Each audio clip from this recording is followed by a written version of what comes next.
Has the simple question, "What's your name?" made you re-examine your whole life?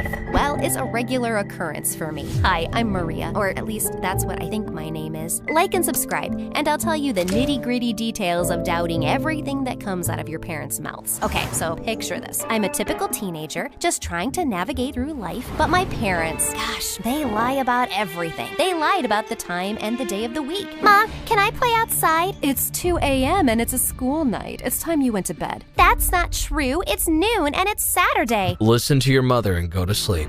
They lied to the landlord about the rent. Oh, we sent the check yesterday. It must have gotten lost in the mail. They lied to the neighbors about where they were from. Oh, how I miss my childhood summers in Vermont. I thought you said you grew up in Philadelphia. And if that wasn't strange enough, they hated security cameras and despised taking pictures. When I was 10, I begged Mom to take me to an amusement park. We were waiting in line for a ride when this couple next to us started posting selfies. Dad freaked out that we were showing in their pictures, snatched the man's camera out of his hands, and smashed it to pieces. The couple got really mad and called security. Dad picked me up and threw me over his shoulder. Then he and Mom raced toward the exit. On the ride home, I was so mad. You ruined my birthday. I didn't even get to go on any rides. Those rides were lame anyway. Once every other year, we'd move for some stupid reason. I lost my job again. They said they didn't like the way I style my hair. Oh, that's a shame, honey. But they do have a point. You look like a peacock. Maybe we can move to San Francisco. What? Are you serious? That's almost 3,000 miles away. 3,000 miles? Oh, that's perfect. Pack your bags, Maria. We leave tomorrow. With all the moving around, I had trouble making friends. Every time I grew close to a neighbor or a classmate, I had to say goodbye, and it was the worst. But the summer before my freshman year in high school, I'd had enough. I'm not moving. Don't be silly. We're leaving next week. Not this time, and you can't make me. I'm going on strike. I won't brush my teeth or take a shower or let anyone in this house get any sleep. My parents thought I was joking, but I was dead serious. I ran around the neighborhood and got so stinky and sweaty that my mom almost fainted when I sat beside her. I stayed up all night singing the most annoying songs right in Dad's face. Eventually, they gave in and agreed to stay put for a while. I was so excited, but there was one big problem. I just had a growth spurt, so none of my clothes fit very well. I asked my parents for money to get some new clothes, and my mom said she'd take care of it. She came back with a box of secondhand clothes filled with oversized shirts and stretchy pants. Mom, these clothes won't work. They're one size fits all. They'll be just fine. But Mom couldn't have been more wrong. The pants were too short, the shirts were too big, and all the kids at school laughed at me. One boy laughed so hard he fell off his chair. I was so embarrassed that I ate lunch alone in the hallway. Then this girl, dressed like she was a forest fairy, waltzed up to me. I swear I saw a baby bird peeking from under her thick wavy hair. I'm Hannah, and I can see your aura. My what now? Your celestial body. It's pink with red polka dots. I have a special gift. I can see the future and otherworldly things. No way. She waved her hands in the air like a crazy person, stared off into the distance, then pulled a watch out of her pocket and put it on her forehead. Oh yes, I understand. Who are you talking to? Shh, the timekeeper is speaking. No, she has spoken. And she told me that we are destined to be best friends forever. Hannah spread her arms and grinned at me. She gave me a huge bear hug, and to my surprise, she was right. After that day, we were inseparable. Hannah swore she was a psychic, and she loved to show off. I've had a vision. Mr. Miller will wear pants today. But Mr. Miller wears pants every day. Most of her visions and predictions were really just lucky guesses, but she swore she had a gift. One time, she told me the most outrageous thing. You see that boy over there? She pointed at Bryce, a football player and the cutest boy in school. Yeah, you two are going to fall in love and get married. I laughed in her face. That will never happen. If you haven't noticed, he is the most popular boy in school, and he only dates cheerleaders and models. Trust me, you'll see. I had to admit that the thought of me and Bryce together was nice, but he was totally out of my league. He was surrounded by the prettiest girls in school, and the couple times he did say hi to me, I had spinach in my teeth and accidentally dropped my notebook on his foot because I was so nervous. One day, Hannah dragged me to a carnival to meet her favorite psychic, Madame Bling, in a dusty old tent. She had a crystal ball and a nose ring, and she smelled like mothballs. How can I help you, girls? We're here to discover our destiny and learn our place in the universe. Madame Bling rubbed her crystal ball and started mumbling gibberish. Then she looked up at Hannah. You, Hannah, are meant for extraordinary things. You'll spend your life traveling the world as a famous healer. Then Madame Bling turned to me. She gave me a strange look. Secrets swirl around you. Nothing is what it seems. I was totally confused, and to be honest, she was freaking me out. Okay, I'm leaving now. The woman grabbed my arm and held it tight. Your parents weave a web of lies. Danger lurks around the corner. The only thing that will set you free is the truth. Then she scribbled the name Shapiro on a piece of paper and put it on the table. That will be $20, please. Hannah paid the woman, and I raced out of there. That was so cool. I'm going to be famous. Oh, sorry about that stuff about your parents. That night I couldn't sleep. I tossed and turned as Madame Bling's warning played over and over in my mind. Sure, my parents were liars, but I never told anyone about it, not even Hannah. How could Madame Bling have known? And what did she mean about danger around the corner? The next morning, I told my parents all about Madame Bling and Shapiro, and to my surprise, they burst out laughing. This isn't a joke. They looked at me like I was crazy. Oh, sweetie. I'm sorry that old woman took your money. She's a con artist. Can't believe a word she says. We'd never lie to you. Do you think I'm some kind of idiot? You've been lying to me and everyone else for years. You're not feeling well. You should go lie down. Everything will be fine after you've had some rest. Or maybe you need a change of scenery. Let's move. Great idea. My blood boiled. I couldn't take it anymore. I stormed out the door without another word. I'd never get the truth out of them. And now they were suggesting moving again? The last thing I wanted was to leave Hannah or my new school. I had to stop them and their lies once and for all, so I asked Hannah for help. Stand back, I'll get you your answers. Hannah stood on her head and started squealing like a pig.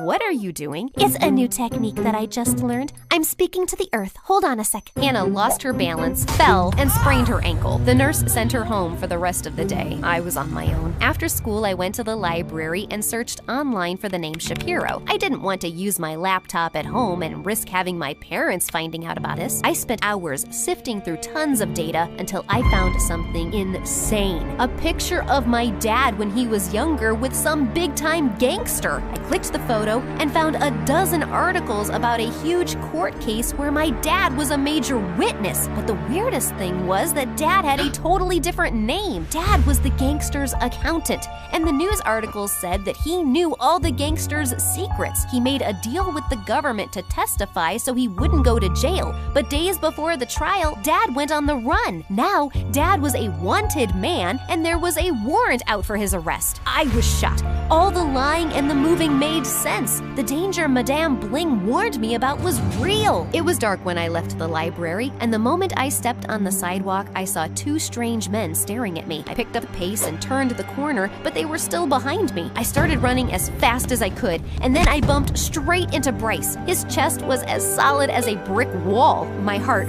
fluttered as I looked into his dreamy eyes. Yeah, pathetic. Typical damsel in distress. So embarrassing. Hey, are you okay? Those guys, I think they're following me. Bryce took one glance at the huge men. The next thing I knew, we were surrounded. Bryce grabbed a math book I was holding and hurled it at one of the men. The book hit the man hard in the head, and he fell back onto the other guy. Bryce grabbed my hand, and we ran. We raced down the street, turned a corner, then ran inside a diner filled with people. The scary men stopped at the door. Bryce stared straight at the men. He had a big smirk on his face. Why are we just standing there? We have to keep moving. They'll catch us. Haven't you ever seen an action movie? The bad guys can't do their dirty work in public places. Too many witnesses. Bryce was right. The scary men looked at all the people, then they turned and walked away. Why were those guys after you? I don't know. I think you're lying, but that's okay. You can tell me when you're ready. I wanted to tell Bryce the truth, but I wasn't sure if I could trust him. I'd seen way too many MSA videos where the cute boy turns bad and double-crosses the naive and sweet main character. Bryce walked me home, but when I got there, my parents were gone. I tried to call them, but they didn't answer. I started to panic. Something's not right. Should we call the police? My dad was a wanted man. Getting the police involved would only make things worse. I can't. Then I spotted a black SUV turn onto the street. One of the men that was chasing us was driving. Bryce pulled me into the bushes. I'll distract them while you go somewhere safe. Why are you doing this? If we get out of this alive, I'm going to take you to see an action movie. I blushed. Really? Bryce winked at me, then ran toward the SUV, waving his arms like a maniac. While Bryce distracted the men, I ran the other way and headed straight to Hannah's house, who was home alone. You look horrible, and your aura is gray with zigzag stripes. What's wrong? I told Hannah all about my parents, the scary guys, and how Bryce saved me. Bryce, you say? Yes, weren't you listening? Wow, my prediction came true. Did you kiss him? Have you fallen in love yet? Focus, Hannah. That's not important right now. My parents are missing. Then we heard a knock on the front door. We looked out of Hannah's window and saw my parents standing outside. They looked like they'd seen a ghost. I raced down the stairs as Hannah hobbled after me. I opened the door and my parents gave me the biggest hug. Oh, Maria, we were so scared. When you didn't come home, we went out looking for you. We're so happy you're safe. I pulled away. Dad, I know about Shapiro, your fake name, and that you're on the run from the government. Mom and Dad looked shocked. It's not what you think. I can explain. It's just a misunderstanding. You see, there's this man that looks just like me. No, he actually stole my identity and... I could tell Dad was lying. Just as I was about to call him out on it, I saw a black SUV parked across the street, and I gasped. What's wrong, Maria? I pointed to the men. Mom saw them and yelled, "Get inside, now!" We raced inside Hannah's house. Mom slammed the door shut and closed all the windows. Then she and Dad pushed a sofa in front of the door. Suddenly, the men started banging on the door, trying to get inside. Hannah started freaking out and put a pillow over her head. The danger is lurking. Can someone please tell me what's going on? Tell her, darling. I'm sorry, Maria. It's all true. I was Shapiro's accountant. Your mother worked for him too. She was one of his bodyguards and we fell in love. We were supposed to testify against Shapiro at his trial, but Shapiro's people found us and threatened to hurt you, so we changed our names and went on the run. What's my real name? It's Julia, but we changed it to Maria when you were 3 years old. Suddenly, glass shattered and half a dozen men burst through the back door. Mom and Dad leapt into action. Dad tackled one of the men. Mom kicked one in the face. Dad picked up another guy and body slammed him on the table. Mom bust out these cool karate moves, sending a guy flying into the air. Hannah tossed me one of her crutches and I whacked a huge, scary guy in the knee. Hannah called the police as me and my parents tied the bad guys up. When the police arrived, my parents told them everything truthfully. Mom and Dad decided to finally testify against Shapiro, and their evidence sent Shapiro and his men to jail. After the trial, my parents promised to never lie to me again, and we started to get much closer. They taught me all their fancy martial arts moves and even asked if I wanted to change my name back to Julia, but I decided to stay with Maria. As for Hannah, her predictions came true. She and I are still best friends forever. Bryce took me to see a cool action movie. Then we started dating, fell in love, and eventually got married. I told you so.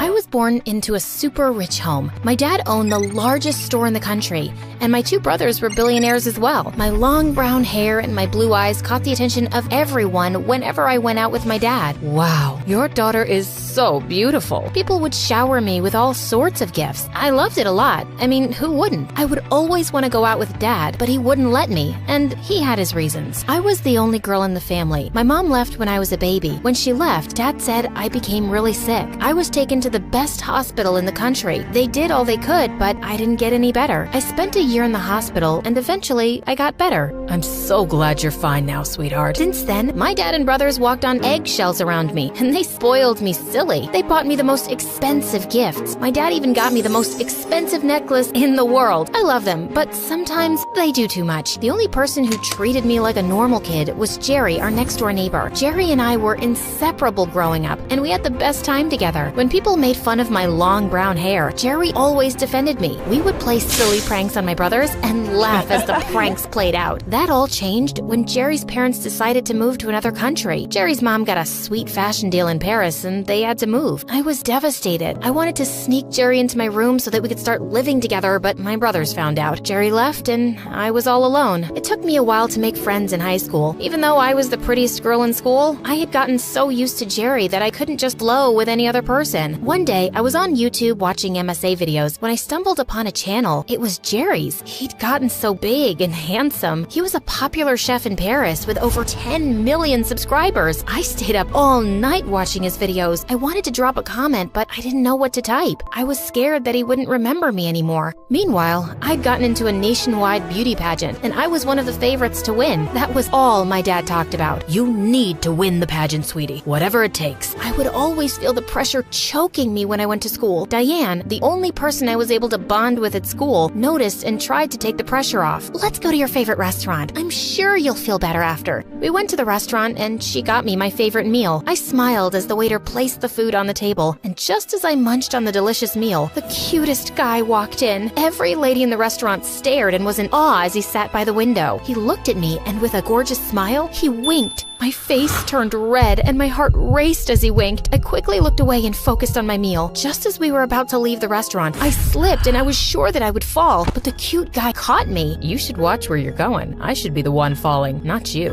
Why would you fall? I would fall for you, of course. I giggled in excitement as my face turned red. I looked at Diane, who was already dancing in the corner. I'm Brian. How have I not seen such a beautiful creature like you around here before? You didn't look closely enough.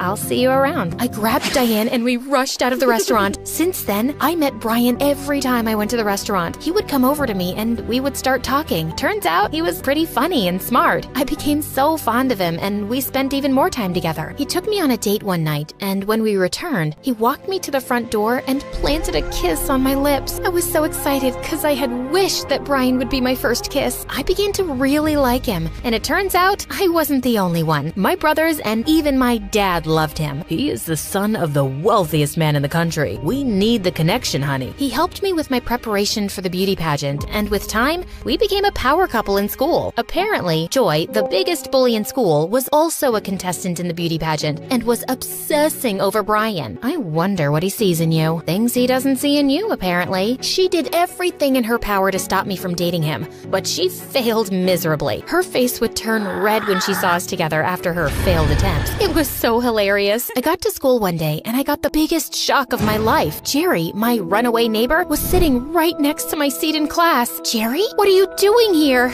I ran to meet him, and he met me halfway. He lifted me up and hugged me tight. Wow, he even looked way cuter than in the videos. Brian saw us, and he quickly moved to hold my hand. Who is he? Oh, this is Jerry. We were close friends when we were much younger, but he's a huge star now. Huge star? How come I've never heard of him? Don't mind Tina here. I'm just a chef. What are you doing here, though? Oh, I moved back here. My mom wants to spend more time here, and I miss this place as well. I was so excited that I hugged him again. Brian pulled me back and placed his arm on my shoulder. It's good to see you, Jerry. I waved at Jerry as I walked out of the class with Brian. The wonderful memories I shared with him growing up rushed back to me as he smiled at me. He came to my place after school and we spoke for a long time. He told me all about Paris, how he learned to cook, and how he became a teenage sensation overnight. My mom helped me with everything, and that's why I love her so much. I'm really happy for you, Brian, and I'm glad you're back. Just as Jerry was about to leave, Brian walked in. Oh, Jerry's here. I was on my way already. Let me leave you two alone. Good night. Jerry sounded so cool and mature, and he was dressed well too. Brian and I spent time together, but all I could think about was Jerry. I started spending more and more time with Jerry, and I began to realize just how funny and smart he was. Whenever his brown eyes stared at me, my heart would melt, and I could feel the butterflies in my stomach dancing. I was falling for him, and honestly, I loved it. Brian, on the other hand, had been buying me nice gifts since Jerry came back. He even got me a very expensive car, which I really loved. One time, I was walking with Diane, and all of a sudden, I tripped, and as I was about to fall, Jerry, out of nowhere, caught me. He held me in his arms for a while, and I just stared into his gorgeous eyes. He reached out to kiss me, but Brian walked up to us that moment. What's going on here? I pushed Jerry aside and ran away. I was so confused. I didn't know what to do. The day of the beauty pageant grew closer, and I began to panic. Don't be a baby. We've practiced, and I've helped you a lot. I'm sure you'll be fine. He sounded so much like a jerk, but he was right. We had practiced so much, and I could feel the confidence building inside of me. That all crumbled when Joy, the witch, accused me of stealing. She would never do that. Yes, she did, and I have the proof. She stole my expensive necklace and hid it in her locker. I saw her when she did it. You're such a liar. Why would I steal your cheap necklace? Why don't we find out if I'm a liar or not then? Open your locker. To my biggest surprise, the necklace was placed on one of the books in my locker. How did it get there? My jaw dropped as the principal picked up the necklace. Everyone looked at me weird, including Brian. My dad and brothers were certain that when I was called into the principal's office that I couldn't steal. They had bought even more expensive necklaces for me, so why would I steal one? You are hereby disqualified from the beauty pageant, and you must serve detention for a week. I ran out of the principal's office crying. I couldn't believe it. Everyone would think I'm a thief, and they wouldn't believe me anymore. Jerry walked out of the shadows, and he came over to me. Hey, I heard what happened. Are you okay? Leave me alone, Jerry. I know you think I'm a thief as well. I could never think of you like that, and I know very well you are not a thief. I'm glad you believe me because no one else in the school does, including Brian. I don't know what to do. I started crying, and that was when Jerry moved closer to me and hugged me tightly. Just ignore them. We'll figure something out. Trust me. My first day in detention sucked. People looked at me differently, including the teachers. Jerry then came and made everything easier. We spent time together in detention, and we got even closer. He stayed with me all the way through, and he also walked me home just to make sure I was safe. The beauty pageant was days away, and the entire country was buzzing because of it. Joy was the clear candidate to win, but there were talks about Michaela winning as well. She was my favorite. She was so pretty and kind. She had the cutest blue eyes I have ever seen. Jerry made sure I continued with my practice, even though I didn't want to. You can still be called back in for the pageant, so you need to be ready. On my way back from detention one day, I felt really sick. My knees became weak,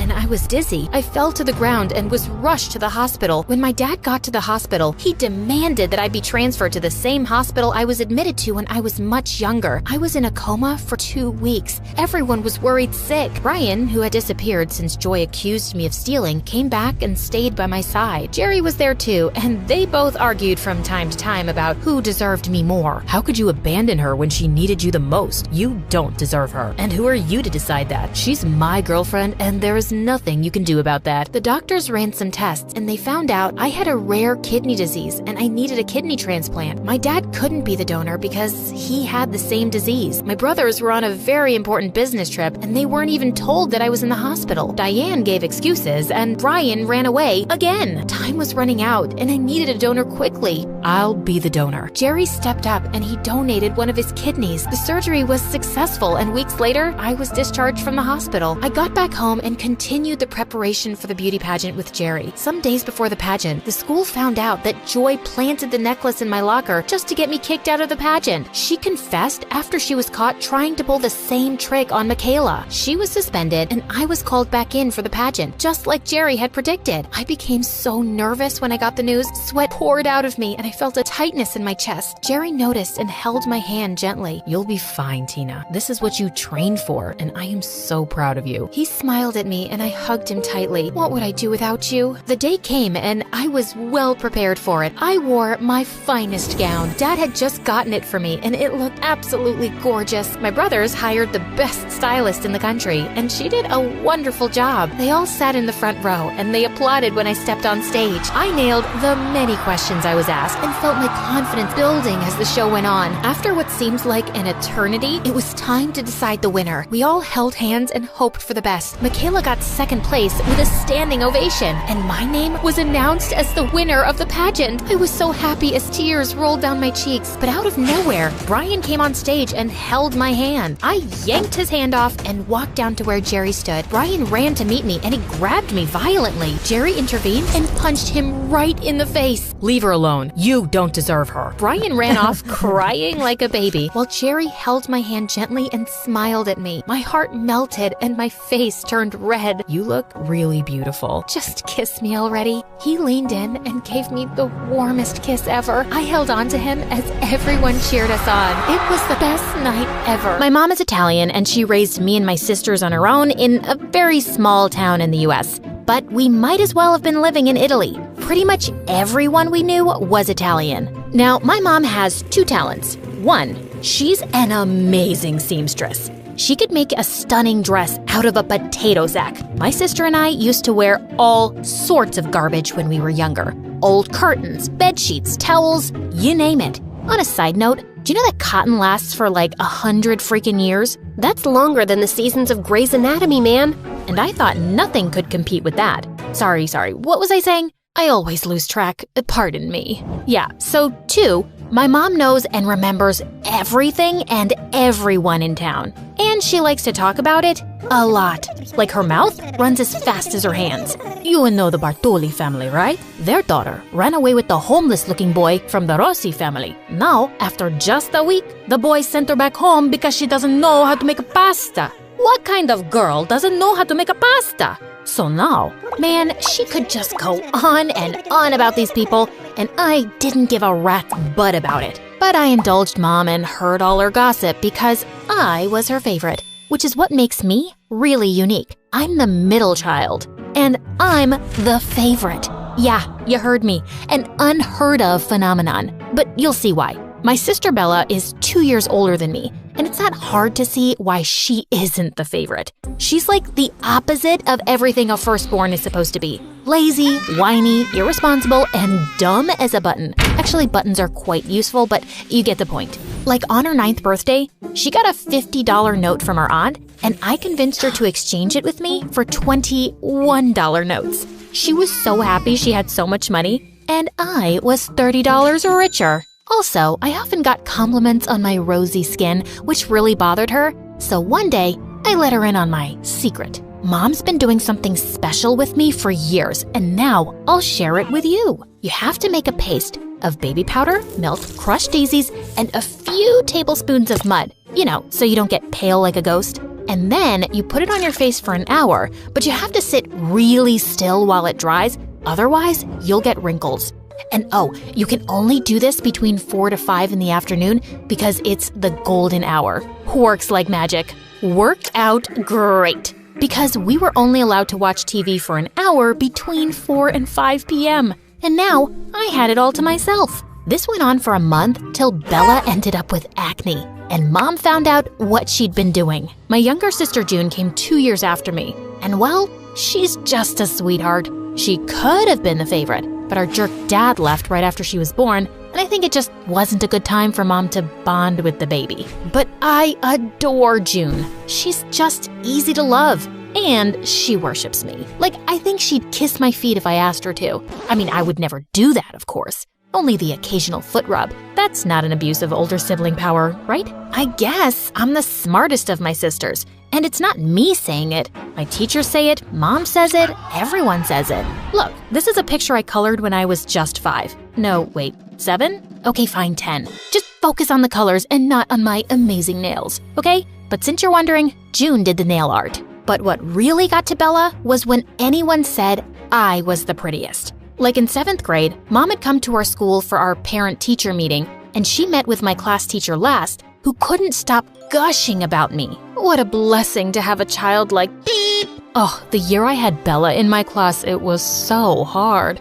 That's when I started my blood pressure medication. But this one, she's such a marvel. And a beauty on top of that. Now, I'm not saying the other two are ugly, but they look more like you, and beep is more on her dad's side of the family with those delicate features, a bit like Cinderella and her stepsisters. That made me so uncomfortable. Like, you know how the truth can sometimes do that, but why say it, man? And Bella just lost it. She flung a bottle of ink at my teacher. Oh my God, I ruined your clothes. Now, I'm not saying they were pretty to begin with, and you'd look like a sack of turnips no matter what, but I'm still sorry. Actually, they look less tacky now. Here's some more. Oh man, I laughed so hard, I peed a little. That was my fondest Bella memory ever. And yeah, there aren't many to choose from, but that one's pretty cool. Mom was really embarrassed though, and Bella got her reputation in town for being a little cray-cray. I honestly never cared that much about looks. But I understand why people are obsessed with being pretty. You get doors opened for you, someone will give you their place in a long line, offer to carry your stuff, or give up their umbrella for you and get soaked themselves. And sometimes you try to refuse, but people won't take no for an answer. Also, pretty people are almost seen as superhumans. I mean, think of some beautiful person, and then think about them burping or farting or pooping. You can't imagine it, right? Because how could someone that pretty do something so nasty and basic? No, they must poop litter. Like this one time in 9th grade, I was in an elevator in the bank when I felt this really big urge to fart. There was no stopping it, and I let it out quietly. But man, I stank the place up. and everyone glared at this poor big guy in the lift. No one even thought for a second that it could be me. I kind of felt bad, but how could I own up to that? So yeah, life was good in my little town, but my dreams were bigger than that. I wanted to see the world and maybe become a famous singer. Oh, did I mention yet that I have a great voice? Really won the genetic lottery, huh? Please don't hate me, y'all. I'd sing at every school event and even participate in local talent shows or sing at some restaurants. And any money I made, I put away in my piggy bank. I was saving up to go to LA one day to be a star. But things took a wild turn in 11th grade. One day at breakfast, Mom was going through the mail when she nearly choked. Oh Lord, my prayers have been answered. Which ones? You pray a lot, Mom. Like seriously, God must be tired of you asking for so many things all the time. Will you just listen? You know our distant family friends, the Ricci family. Those really rich people? They once came to town 10 years ago and we went on a picnic with them. And that Mrs. Ricci kept trying to get my mother's lasagna recipe from me. But I told her it was going to me with my grave. And then she tried to get to the point, Mom. All right. Anyway, they have a son who's a year older than Bella. And she wrote to me saying that she wants to come and see my girls and hopefully choose one to get married to him. Isn't that amazing? Mom, this is America and it's 2022. No teenager gets married. Oh my God, it's all I ever wanted. I've always wanted to be Mrs. Richie Rich. Yes, 100 times yes. Oh, it's like I'm Cinderella. I'll never have to work a day in my life again.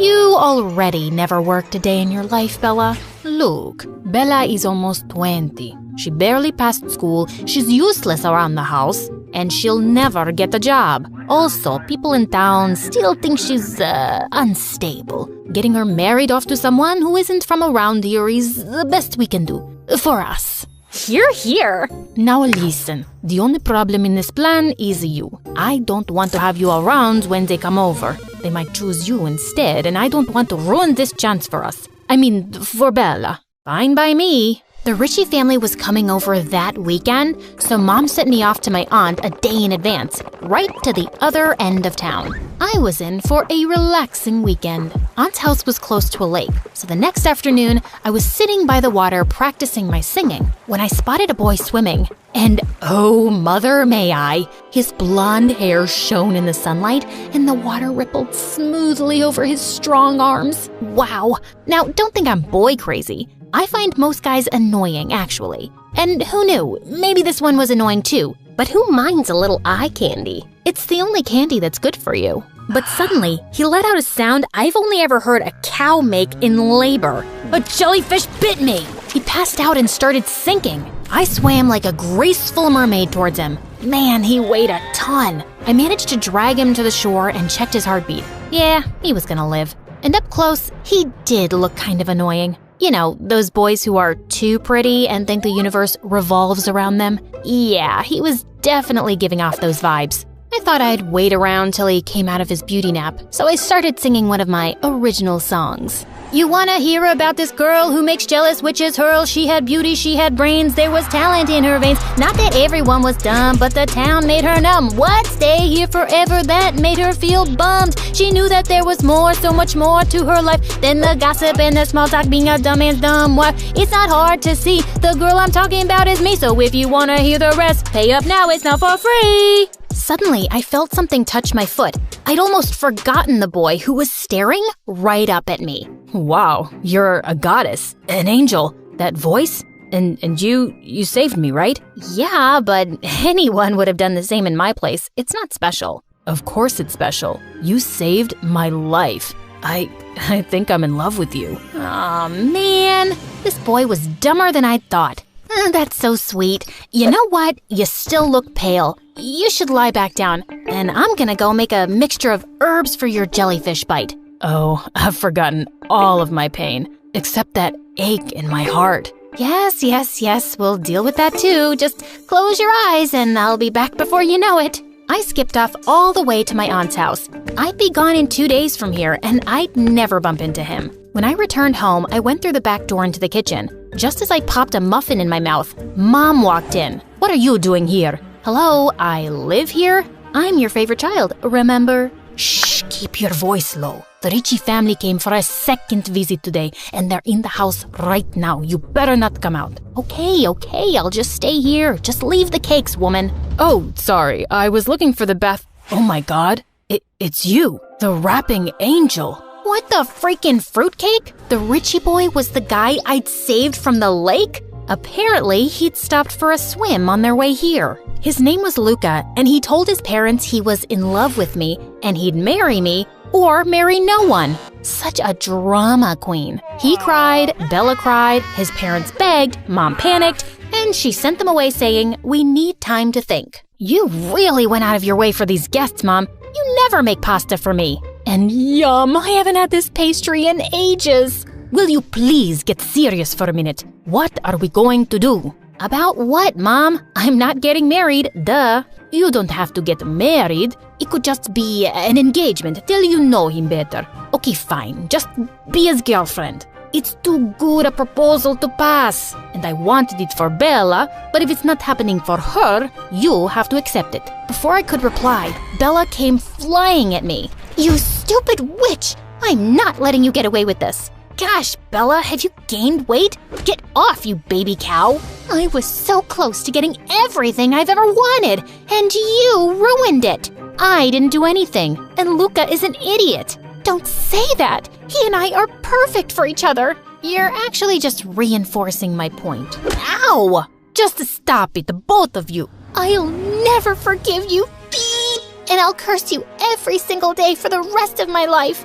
I wish that you gained stubborn fat on your thighs that never leaves you. Well, I won't bore you with the details of what happened after. You know those annoying people who say, long story short, and then tell you every detail and all the bonus scenes? Yeah, I hate that. Anyway, I turned down the proposal, the Ricci family left, but Luca sent letters non-stop. Bella stopped talking to me, which was amazing, but Mom stopped talking to me too. And then a month later, she got really sick. I ended up using all my savings for her treatment, and somehow, she emotionally blackmailed me into agreeing to date Luca. See, with great favoritism comes great responsibility. Mom favored me all her life, and as her perfect child, I felt the responsibility to make her happy now. Really, it's not easy being me. Of course, Bella was furious, and after she gave all my clothes to the neighborhood dogs, she started muttering things under her breath whenever she saw me. Gosh, so immature. Thankfully, Luca lived very far away and we just talked on the phone. But he called so much that eventually I made June take his calls and say, every other minute. He never knew it wasn't me. But he was supportive of all my singing dreams and said we could move anywhere I wanted to pursue them. Maybe sometimes your dreams come true in a way you didn't expect? Then one morning, I woke up with a really sore throat.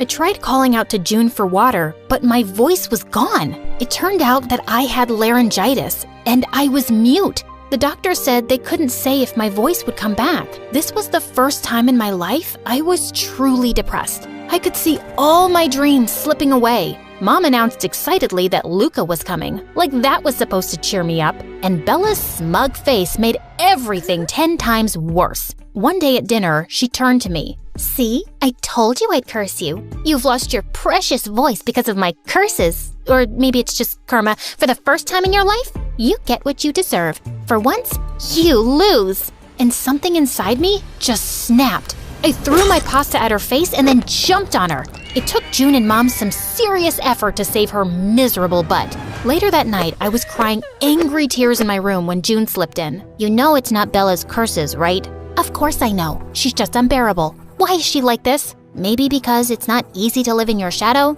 She's always been told she's not as good as you. She's never even tried. Maybe because there isn't any point. You're pretty much perfect. How come you turned out so nice?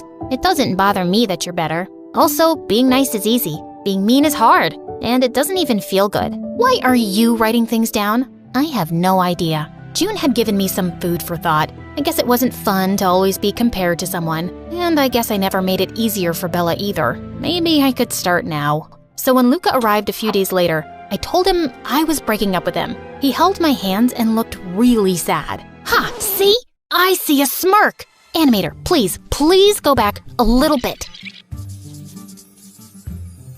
Okay, Animator, you can continue. It's not that I don't care for you, babe, but yeah, I totally get it. You need your space. Maybe if you get your voice back, give me a call? I won't be doing that, but I think you should ask out Bella. Trust me, you guys are made for each other. Looks like he listened because when I went down later, Bella sprung on me like a python. Oh, thank you, my amazing, lovely sister. I'll start a prayer circle for you tomorrow and you'll get your voice back in no time. You'll see. Now let's kiss and make up, but only in the air because I don't want to ruin my lipstick. Bella and Luca got married a month later and she left. And that is my favorite Bella memory, watching her leave. One evening, it was just me and June, and I was sipping tea when I spilled some on myself. Ow! June and I looked at each other in shock. I tried speaking a bit more, and I could. My voice wasn't totally normal yet, but it was coming back. We both started crying and dancing around for joy. My voice did recover completely, and I was able to sing again. But I felt a bit different. I felt more appreciative of the things I'd taken for granted. And June was wrong. Being nice was freaking hard. Much easier to be selfish. But I wanted to be nicer, and I really tried. A few months later on my birthday, Mom and June surprised me with a ticket to LA. The American Idol auditions are happening there next week, and you deserve this chance, love. I'd always waited for an opportunity like this, and now it was here. I was excited and scared. Good scared, though. Here I come, world. Also, in case you're wondering, this is not my real voice, obviously. They hired a professional voice actress to do the job. I can't do it. You know you can't be perfect at everything. Also, if you want a part 2 of me telling you what happened in LA, please comment Ramen Lee Min Ho, our amazing MSA character. Okay, thanks, bye!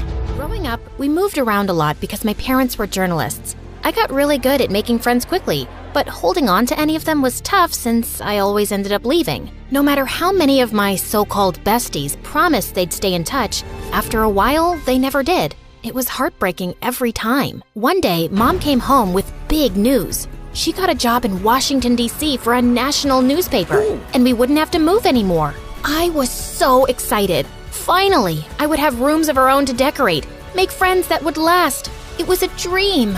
When I started at my new high school, I was nervous. I had to make an amazing first impression because this one had to stick. When I sat down at my desk in the homeroom, the other kids looked at me like I was an alien, until a pretty brunette girl sat down next to me. Hey, I'm Jasmine. Love your jeans. Where'd you get them?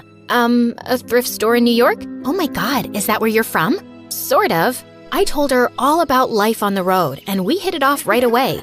I could tell she was popular, and it was easy to see why. Very involved in all sorts of clubs and sports. So charming and top 2 of our class. She was always competing for the top spot against this one kid, Chase. She warned me about how annoying he was, and I totally agreed. I was stuck next to him in math class, and he was always talking and distracting me from taking notes. From the second we met, Jasmine invited me everywhere with her and her friends. We did our homework together, ate lunch, had sleepovers. It was amazing. Soon after I started school, Jasmine convinced me to come to her French club to see if I wanted to join. She introduced me to her friend Camille, and we had so much fun. We watched French movies and practiced speaking with each other. I joined immediately. They were going to choose 2 students for a summer study abroad in Paris. I just knew it would be a really smart move for my future. One day, I went to Camille's house to study with her, and suddenly, the cutest boy I'd ever seen walked into her kitchen. Hey, butthead. Excuse me? Sorry, that was meant for my dumb little sister. Ugh, don't listen to him. I'm Ryan. You must be the famous Mandy I've heard so much about. Don't you have somewhere else to be? Nowhere better than right where Mandy is. Then he smiled the most perfect smile I'd ever seen.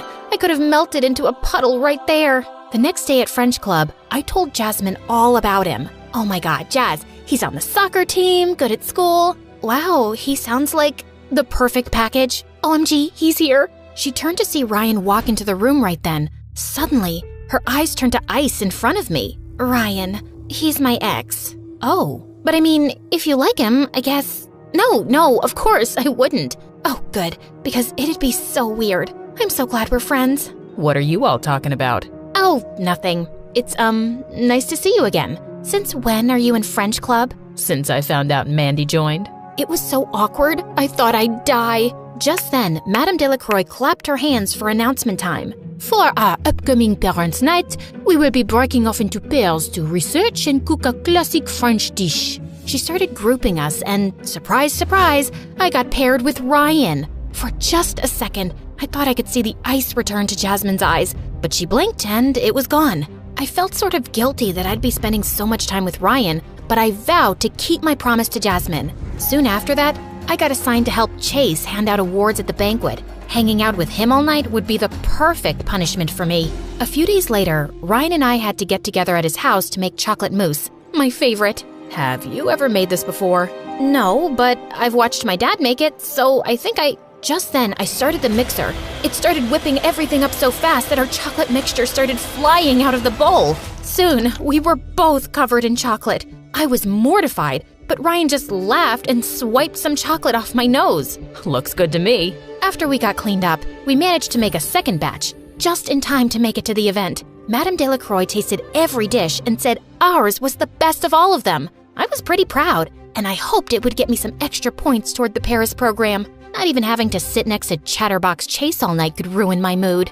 After that, Ryan started asking me to hang out more and more. Soccer games, study sessions, sometimes even trips for ice cream after. He was really funny, and we liked all the same books. I could tell he liked me, and I was really starting to like him, but I couldn't betray Jasmine. When I told my mom about it, she thought I was being ridiculous. I don't think Jasmine really has your best interests at heart, Mandy. She was my first friend here. But that doesn't make her a good friend. What kind of friend keeps you from being with someone you really like? It's girl code. So I was definitely surprised the next day at lunch when our group started talking about boys to hear Jasmine exclaim, "Who needs him? I've so moved on from Ryan. I mean, we only dated a few weeks anyway. Mandy, you can have him for all I care." I was elated to hear her say that, but now I was nervous. I'd never really pursued anyone before, but all the signs were there, and I decided to go for it. Soon after, Ryan hurt his ankle at a soccer match and had to leave the field. We lost. I decided to visit him the next day, especially now that Jazz had given her blessing. When I walked into his living room with some cheery daisies, his whole face lit up and he pulled me down to the couch in a huge hug. When we pulled away, I felt like I was falling into his beautiful brown eyes. I thought for just a second I might get my first real kiss, but I chickened out. I brought some ice cream too, for Sundays. You're the best. You know that? We watched TV and ate way too much ice cream, but things felt a little different. He was texting almost constantly when he usually was always talking to me nonstop. I wondered if I had ruined things by pulling away earlier. I tried to ignore it, but when my mom came to get me, I was sort of glad to leave. For the next few days, I tried to keep my head down and work hard towards the Paris trip, but I was glad for the distraction when Jasmine announced her birthday party to the whole class. Mini golf this weekend. My birthday wish list is on all the invites. You going? Of course. Jazz is my best friend. Sure she is. Cryptic much? You're so weird. I caught up with her in the hallway after. Can I hitch a ride to your party? This will be so fun. I already have your gift. My carpool is full already. Oh, okay. But she was already halfway down the hall, leaving me in her dust. I figured she was just distracted about her party and tried not to think about her weird behavior. I texted Ryan to see if he and Camille wanted to carpool, but all I got were 3 typing bubbles in response.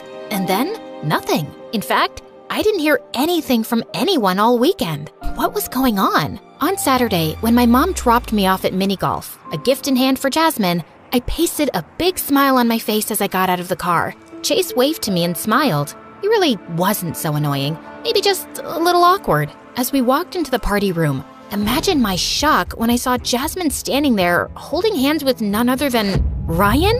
A pit dropped to the bottom of my stomach. When she leaned over to kiss him, I thought I'd die. All I wanted to do was run home and curl up under the covers, but I couldn't. It was Jasmine's birthday, my best friend. Still, I was mortified. Everyone knew I liked him, and they had all seen us spend so much time together. Now, he wouldn't even look at me. As everyone started pairing off and heading to the golf course, I realized I didn't have a partner. Blinking back tears, I suddenly felt a warm hand on my shoulder. Hey, let's pair up for a round? Sure. Chase and I played through, and even though I had a pit in my stomach, we actually had a lot of fun. He was pretty good, and even when I kept missing my shots, he'd sneak over to nudge it in with his foot and pretend he hadn't. When we went inside for Jasmine's cake, I tried to put on a brave face, but when Ryan leaned over to help her blow out her birthday candles, and Jasmine turned to smile at me with a gleam in her eye like nothing was wrong, I knew I had to leave. I snuck out to the bathroom to call my mom to get me, and as soon as I got into her car, I burst into tears and cried all the way home. And even though Chase texted me to check on me, and Camille did too, the one person who I actually thought would worry enough to reach out never did. I didn't hear from Jasmine until Monday in homeroom. Mandy, why'd you leave my party? The cake was so good. Why did I leave? Jasmine, what? You have to know why I left. I don't know what you're talking about. You knew I liked Ryan. You told me you'd moved on. And all of a sudden you show up with him without telling me? How can you be mad? He was my boyfriend. Your ex-boyfriend that you said I could pursue. Why tell me that if you wanted him back all along? See, this is why we kept it quiet. We knew you'd be upset. What? We got back together the day he got hurt at his soccer match. He wanted to tell you, but we all knew you'd just be upset. So you've just been lying to me for weeks? All of you? Jazz, how am I supposed to trust anything any of you say? All's fair in love and war. And with that, she flipped her hair over her shoulder and switched desks. I was devastated. My first real friend, and everything had gotten so messed up. What had I missed? When I saw Ryan walking home from school, I sped up to catch him. What the heck, Ryan? I thought we liked each other. And then you show up like that with Jasmine and totally blindside me? I didn't know you liked me. Oh, come on. The ice cream, the flowers. You knew I liked you. There have been several moments, and I didn't just imagine that you liked me too. I did, but you never said anything. Well, neither did you. And then when Jasmine came to me after I got hurt, saying she wanted to get back together, why would I turn her down when I wasn't even the one to break up with her? Like me, don't like me, fine. But you could have had the decency to say something before just showing up like that and humiliating me. I deserve better than that. I tried to put on a brave face at school. After all, hadn't I been a lone wolf for my whole life? But I'd gotten so used to having a friend at school that I suddenly felt the absence. Luckily, Chase came to sit by me the first time he saw me sitting alone at lunch. I couldn't see why I'd hated him so much for so long, other than the fact that Jasmine didn't like him.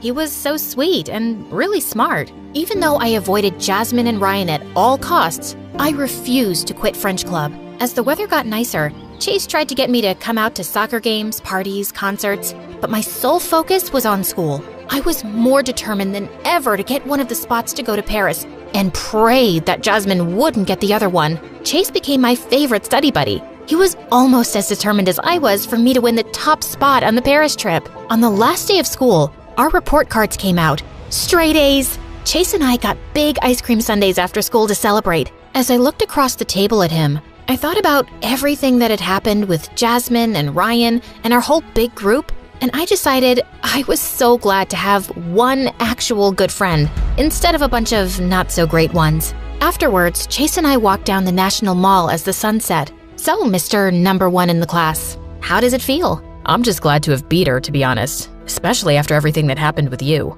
I can take care of myself. I know, but from day one, you seemed so nice, and I tried to make friends with you so quickly because I knew she'd come after you right away. What do you mean? Jasmine and I have been in the same class since kindergarten. She has always kept the girls she was most afraid of close. You know, keep your friends close and your enemies closer. But I was never her enemy. She's always been afraid of the smart, pretty girls in our grade. Even if you don't see it, trust me, to her, you were a threat. Wow, I had no idea. But if I had to go through all that to become friends with you, it was worth it. Suddenly, my phone rang. It was Madame Delacroix. Hello?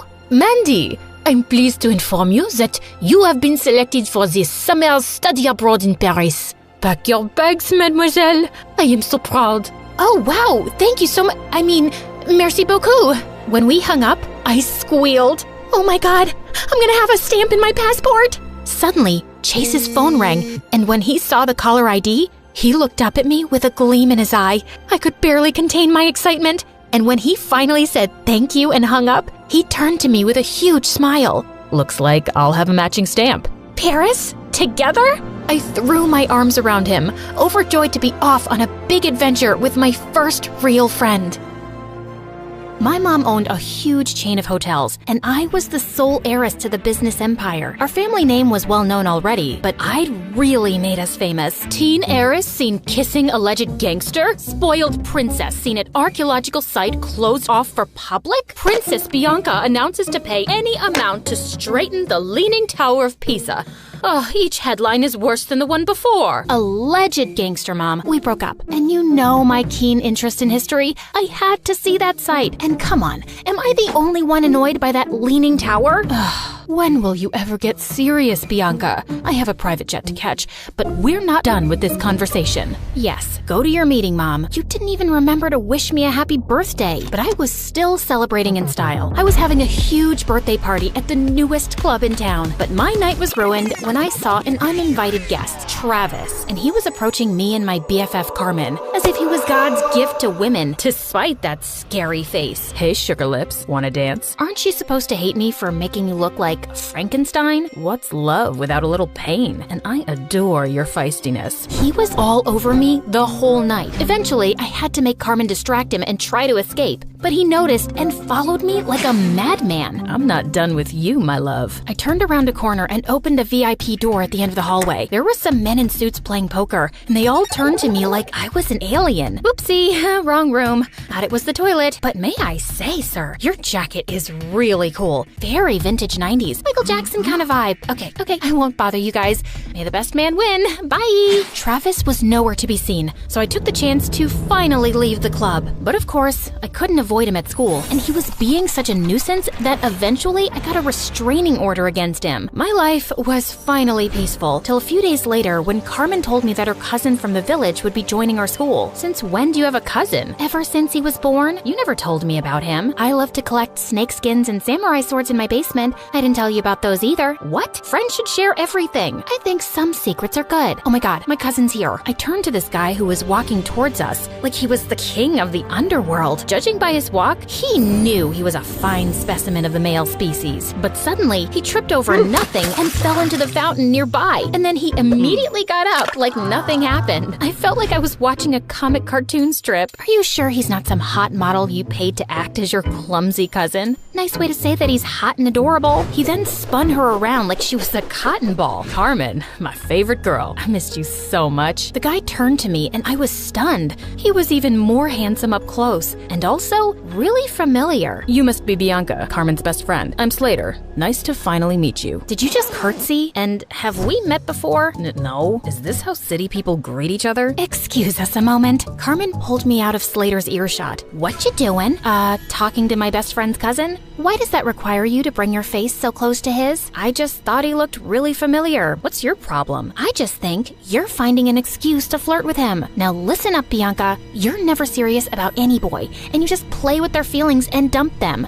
And you're not allowed to do that to my cousin. He's not even my type. Relax. Just don't get involved with him that way, or it's friendship over. Understood? Loud and clear, ma'am. Since then, the three of us started hanging out together, and I was having a hard time believing someone like Slater existed. Sheer perfection on the outside, but with the poorest balance a human could possibly have. He tripped, slipped, and stumbled everywhere. He even got a black eye while tying his shoelaces. But one night, while I was admiring one of the paintings at home, it hit me like a bolt of lightning. I remembered where I'd seen Slater before. You gotta trust me, Carmen. Your cousin's up to something shady. Mom and I attended this art exhibition downtown last month, and Slater was there. He was one of the artists. We even bought a painting from him. Only his hair and eye color was different, but it was him, and he wasn't clumsy. He must have been a lookalike. Slater has lived in the village his entire life and just got here last week, and he can't even draw a circle, trust me. I even showed Slater's picture to Mom, and she said it's him too. Now she's contacted the artist to buy more of his work, and he's coming soon, and I'll finally know the truth. You just need to give yourself something to be excited about. Do what you want, but you're wrong. A couple of days later, the artist called Mom to say that he had to go out of town and he'd come to meet her next month. How convenient. I decided not to say anything to Slater and try to get to the bottom of his secret identity. He was always hovering around me and Carmen like an annoying fly.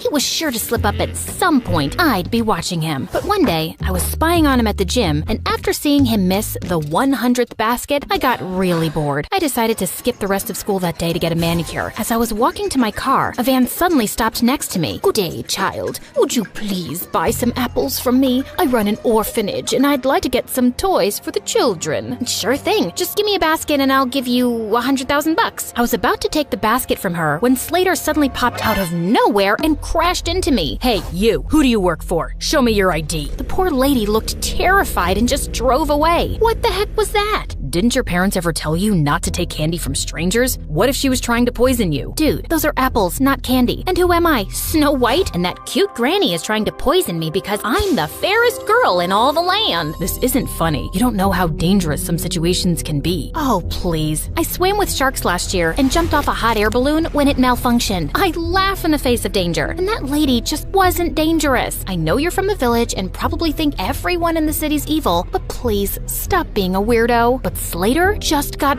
weirder. Like another time, the three of us were at a restaurant, and as soon as the waiter served our order, he started sniffing mine. If you wanted me to completely lose my appetite, you succeeded. What's wrong with you? He also started sniffing his food and Carmen's. That's how we do it in the village. The first whiff of food tells you everything you need to know. About what exactly? About how organically the food was grown, if the farmer sang to his crops and cows. I ordered a giant brownie sundae with whipped cream and sprinkles. Are you insane? Just give me that. Just then, there was a loud crashing sound next to us, and Slater jumped towards me and brought me down to the floor, covering me like a human shield. He was looking down at me, and I was a little breathless. And then, I saw everyone else staring at us like we were mental. Apparently, a waiter had just dropped a tray full of glasses. Oh, my bad. I thought it was a gunshot and maybe some robbers had come in. I just acted on instinct.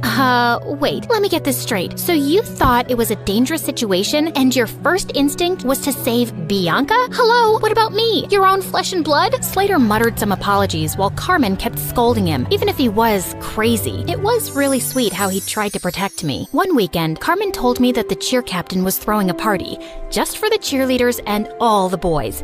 I felt curious to see how Slater would act at parties with other girls, so I dashed over to the venue and spied from the bushes. But I couldn't spot him anywhere. I knew how girls looked at him. He was probably surrounded by the cheerleaders. Well, what did I care? I took this opportunity to practice my amazing singing. I can buy myself flowers, write my name in the sand, talk to myself for hours, say things you don't understand. Suddenly, I heard a sound right behind me. Slater, what are you doing here? Same question for you. I came here to sing flowers, 'cause you know, there are flowers here, duh. What about you? It's too loud inside, and everyone was acting wild. It was scaring me. Just then, a huge bug came flying at our faces, and Slater tried to smack it away, but he ended up slapping me instead. Oh my god, I'm so sorry. My hand is so stupid. Bad hand. Gosh, Slater, why are you so freaking clumsy? I don't know, just born that way, but I get even clumsier around you, because attractive girls make me nervous, and you're the most beautiful I've ever seen. What do you mean? You know what I mean, Bianca. It suddenly hit me. He was attracted to me, and that could make things complicated. I had to avoid him from now on before Carmen could misinterpret things and unfriend me. But the very next day, I caught him in the janitor's closet with his butt stuck in a mop bucket. Jesus, what have you done this time? Can you just help me, please? I think I got a cramp. As I pulled him up, our lips accidentally touched, and my tummy fluttered. Just then, someone gasped from the door. Carmen! Girl, it's not what you think. I followed her to an empty classroom and tried to explain. I swear, there's nothing romantic going on between us. He's too dumb and clumsy for me, and I'm certain he's a liar. Excuse me? That's my cousin you're insulting. And you say these things, but I feel like you're attracted to him. Just don't get attached to him, okay? He's not right for you. Of course, duh. I already knew that, but I was a bit bothered by what Carmen said. Why did she think he wasn't right for me? A few days later, I was practicing archery alone when suddenly an arrow came flying from somewhere and almost hit me. I turned around and saw someone behind a tree. I dashed over and found Slater. What are you doing here? Trying to kill me now? No, what? What just happened? You happened, Slater. You nearly sent an arrow straight into me. You're a hazard to society. Oh God, I'm so sorry.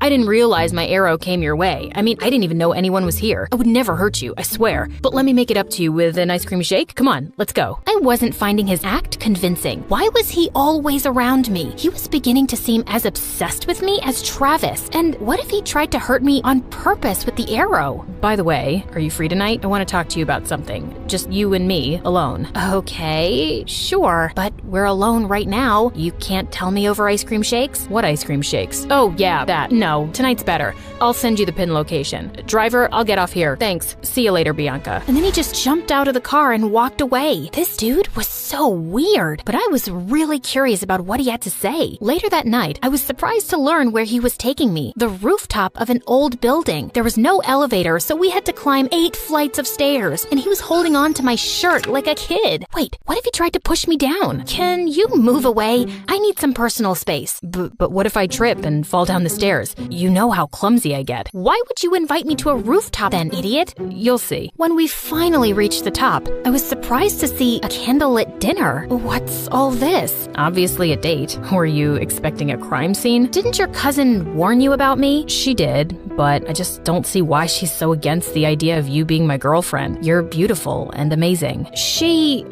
was trying to protect you because I have a history of not being good with relationships. May I know why? And before I knew it, I just found myself opening up. Growing up, I saw how my dad broke my mom's heart and left her for another woman. Since then, Mom's not even the same person. She just buries herself in work. And Dad kind of broke my heart too. Leaving like that, I'm just afraid to let anyone come close. I know that you don't trust me, but I hope that someday you will, and I'll get to know you better. I feel like you're someone worth knowing. He looked at me earnestly and then started leaning in. I found myself closing my eyes, and when his lips touched mine, I felt something electric. Wait, that was a mistake, Slater. I care a lot about my friendship with Carmen. I can't. Okay, I understand. But later that night, all I could think about was Slater and that kiss. Maybe I could talk to Carmen and she'd come around, but I still couldn't shake off the idea that Slater was lying about himself. As luck would have it, Mom told me the next day that the artist was back in town, and he was displaying his work at a gallery that night. Well, Slater wasn't going to be the only one in disguise. I went dressed up as someone completely different, and I was thrilled to see him. He might have a different style, but I was certain it was Slater. And as I was walking past him,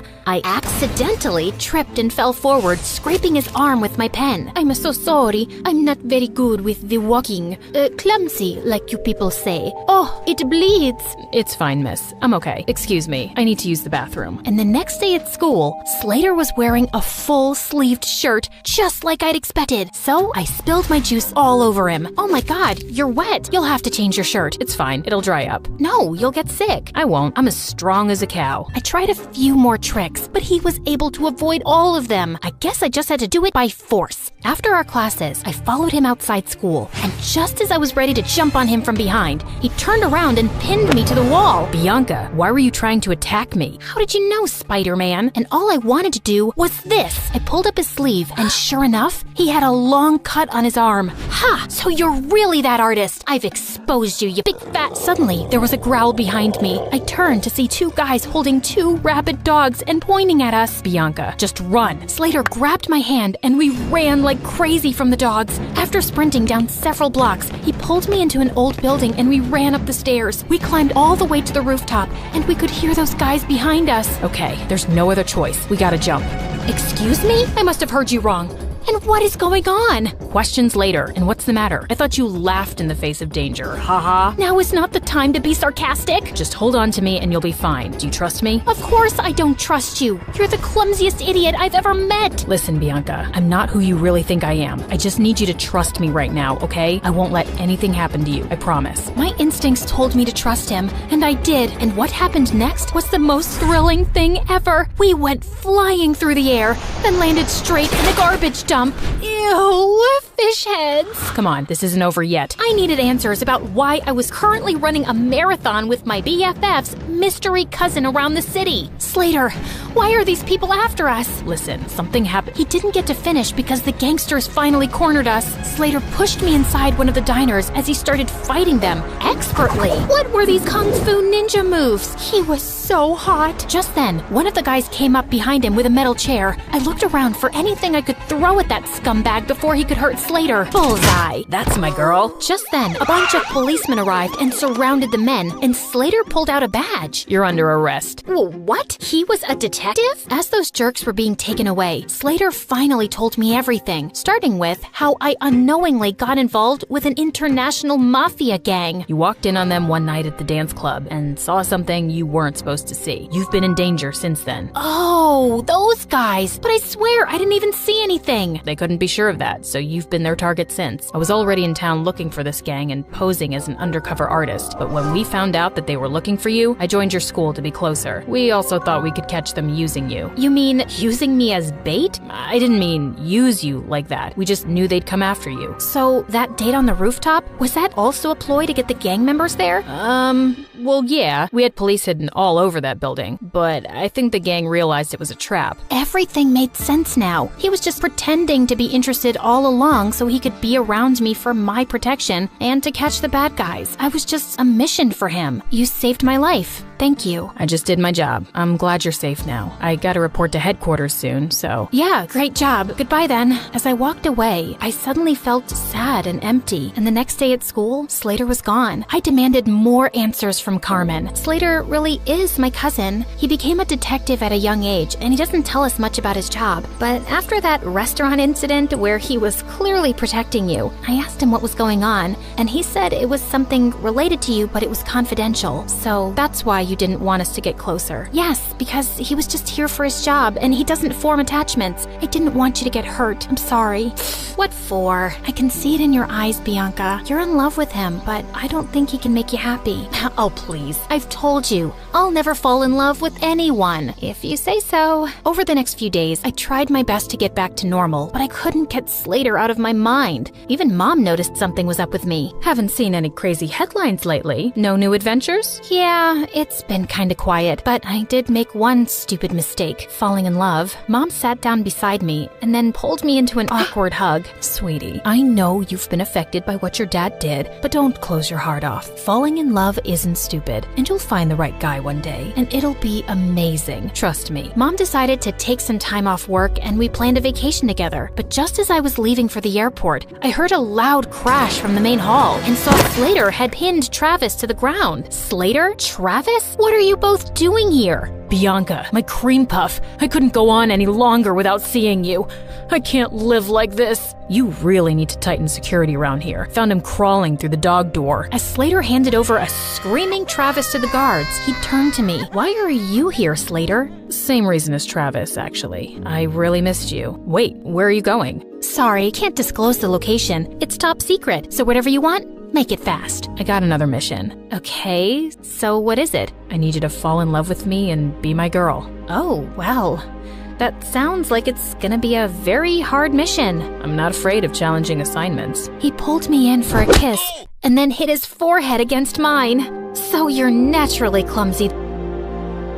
Growing up, people often said I looked like a delicate princess with a monkey's personality. I was a restless kid who was always jumping and climbing high places. And as a teenager, I got into parkour. One day, there was a parkour competition in my neighborhood, and I felt a rush of adrenaline as I bounded up the side of a wall, leapt onto a tree branch, and then jumped onto a railing. People were filming my moves. Just then, I spotted this guy in the crowd who clearly wasn't from around here, and he was watching me. As I landed a tricky flip, I glanced over, and his smile made my heart race. Wow, that was impressive. I've never seen a girl do things like that before. Oh, I'm sure the girls you know can only walk down a runway. That's true, which is why I'm so intrigued by you. My dad owns a sportswear company, among other businesses, and you'd be a great face for it. Your face is great. Are you making me a modeling offer? It turns out he was, and an offer I couldn't refuse. The money could help my family so much, and before I knew it, my whole life flipped upside down. Malcolm was the mayor's son, and after he launched my modeling career, so many brands wanted to work with me. I was grateful for the opportunities, but in a matter of months, I'd turned into someone I barely recognized, and Malcolm eventually became my boyfriend. He was obsessed with sports cars and racing, and I was soon attending his competitions and getting to know his friends and family. People always told us how good we looked together, but even after 2 years, I felt a little out of place in Malcolm's world, and I never got used to the bodyguards around. The last one, Felix, wasn't much older than us, but I'd never met someone unfriendlier. I tried all kinds of smiles, got him coffee, even brought him mom's pie once, but not a muscle twitched in that poker face. Psst, Felix, my zip is open. Can you help me? It's not my job to help you dress, ma'am. You can't pull up my zipper? You want me to go out like this in front of all these people? I don't see how that's my concern, ma'am. Such a jerk. I had no choice but to go like that when suddenly Felix pulled me back and zipped me up, then literally pushed me away. Weirdo. A few days later, I was having a date with Malcolm and Felix, and Malcolm seemed preoccupied. Is everything okay, babe? Yeah, fine. Just business stuff. Nothing to worry your pretty little head about. Wait, you ordered a beef burger with extra fries? Yeah? Waiter, please take this away and bring a salad. But I don't want a salad. I used a bunch of contacts to get you that Prada contract. You need to watch your waistline before the shoot. Listen, there is something I want to talk to you about. I'm moving to Europe next month to compete in tournaments there, and I want you to come with me. What? But my life's here, and my family, plus I'm starting college soon. You don't need stupid college. Your beauty alone can make you richer. Just focus on that. And, well, me. I'm your ticket to success, babe. Together, we can do great things. But just then, his phone started ringing and he took it outside. I could see him shouting at someone, and then suddenly, he just left with Felix. Since then, Malcolm got busier and grumpier, and I gave him his space, but I wished he would just share things with me. Then one day at home, I was shocked to find out that Malcolm had a terrible accident. I called his parents in a panic, but they weren't answering their phones. Finally, I got through to Felix. Is Malcolm okay? Where is he? Sorry, but I'm not at liberty to tell you anything, ma'am. Are you kidding me? My boyfriend had an accident and you can't tell me anything about it? Can you for once be a human and just help me, please? Fine, I'll pick you up. He refused to answer my questions as he drove me to a hospital at the other end of town. When I entered the room, my heart sank seeing someone in a coma who wasn't Malcolm. Why are you messing with me right now? That's not him. Look closer. That's when I realized that he kinda looked like Malcolm. If Malcolm had red hair, a huge mole on his cheek, and a beard, this can't be him. This is a body double, right? It's him, and his appearance has been changed for safety reasons. We're not sure if the accident was really an accident. That's all I can say. Now let's go. He called an Uber and sent me off, and I could barely process everything. My boyfriend was in a coma? That dude on the bed was my boyfriend? And what safety reasons? The next day when I went to the hospital, Malcolm wasn't there and apparently never had been. What are you saying? He was here yesterday. Room 209? The last room in this hospital is 208. Can you please leave now? As I walked out dazed, I checked my phone and came across the mayor releasing a statement that Malcolm had only suffered minor injuries and was recovering nicely. Minor? Yesterday he was in a freaking coma. I went straight to Malcolm's mansion for answers, but his parents wouldn't let me in. Why would we let you visit our son? We don't even know you. Huh? It's me, Serena, his girlfriend? I think you're hallucinating, young lady. Sir, I know you're concerned about his security, but this is crazy. I just want to know how he's doing. I'm not some imposter. Look, I'll just do my Face ID like I always do. But my Face ID wasn't working anymore. Get lost before we call the police. As I was walking away from the mansion, I suddenly bumped into Felix. Oh, thank God you're here. They won't let me visit Malcolm. They're acting like they don't even know me. I can't help you, Serena. I got fired for taking you to the hospital yesterday. Felix, I'm sorry, but come on. Of all the people, they don't trust you and me? We have to figure out what's happening here. Yes, I'm going to, but I work alone. And then he got into his car and just drove away. I was feeling insane the next 2 days, hatching plans from breaking into the mansion to making noises in the press about the whole thing. Then one evening, I got a call from Felix to meet him at a cafe. So, you know how I said I work alone? Well, I changed my mind, and you can work with me. Yay! He then told me that Malcolm's parents were hosting a grand party for their 40th wedding anniversary that weekend. Their son's in a coma and they're celebrating? Is Malcolm even in a coma? I saw the accident myself, and he was unconscious. But then the mayor's team took over everything, and the next day I was fired. We gotta get inside that mansion to find out what's really happening. I've got us on the guest list. We'll be going as them. Mr. and Mrs. the Ball de la Croix what? Thibault de la Croix-Rousse. They're French. You're not gonna mess up this mission, are you? Because I can get someone else. No, I'll be amazing. I promise. A mission. Wow. Like, I'm super worried about Malcolm, of course, but this sounds exciting. So, you got any, pro tips for this undercover undercover spy biz? Yeah, wear an adult diaper. Can't take bathroom breaks on a mission. And you pee 20 times a day. I do not. Do you wear a diaper? Of course not. I'm trained to hold my pee for 72 hours. Oh, right. Okay. Any other advice? Yeah, wear a dress with a long slit. You mean like those Bond movies where there's always a bimbo girl wearing a dress with a long slit so she can distract the bad guy with her legs? I'm the bimbo. The slit makes it easier to kick the bad guys and run, genius. That's what I meant anyway. Oh, gotcha. On the night of the party, we could have fooled the French couple themselves with our disguises. Felix and I were wearing earpieces to communicate with each other, and soon after we walked in, we heard Malcolm's parents talking loudly with some guests. Oh, Malcolm's doing great. He couldn't be here tonight because he's left for Brazil to train for his next race. Barely got a scratch on him in the accident, the lucky devil, and he's already back at it. Such liars! Felix signaled that he was slipping away to explore the mansion, and just then, a couple approached me. You are so chic. French, I'm guessing? CC. It's we. Oui. Sorry, I mix up sometimes. My parents are half French, half Jamaican. Oh, could you please say something in French? I so adore the language. Excuse yourself. Walk away. Okay. Oui. Poulet pour vis-à-vis le belle la frala, le omelette du fromage. It means this could be the beginning of a beautiful friendship. That was mostly garbage. And then you said cheese omelet. Would you care to dance, mademoiselle? The man was dragging me off to the dance floor before I could say no, and some tango music came on. You don't know how to do the tango, do you? Listen, I'm watching you. Just follow my instructions. First, step forward with your right foot and pivot on your left. Then cross your left foot over your right and step back with your right. I had no idea what I was doing, but I soldiered on. No, Serena, your left, not his left. You're gonna trip. And sure enough, I went tumbling to the floor. I quickly got up and walked off to the corner, and I could hear Felix laughing. It's not funny, buttface. Hey, that's no way to talk to your husband. Now, can you just stay out of trouble for 5 minutes so I can focus? Oh gosh, someone's coming. Serena, I need you to remember this password. JK5942-438 $. Wait, what? Let me get this down. Pull the dogs out 4789 hashtag. I have tissue and a lipstick now. Can you start from the beginning? Oh God, there's no time. Just start running towards the main door. What? And just leave you here? I'm right behind you. Run! I started sprinting at mad speed as Felix caught up with me holding a laptop and a bunch of security guards after him. Head towards the garden. We gotta get over that wall. You think you can manage? Oh, Mr. Croissant, you're about to see something really special. I bounded up the wall like a cat and landed on the other side before Felix. We ran towards his car and made a fast getaway. We stopped in a fast food parking lot and Felix opened up the laptop. I'm still buzzing, dude.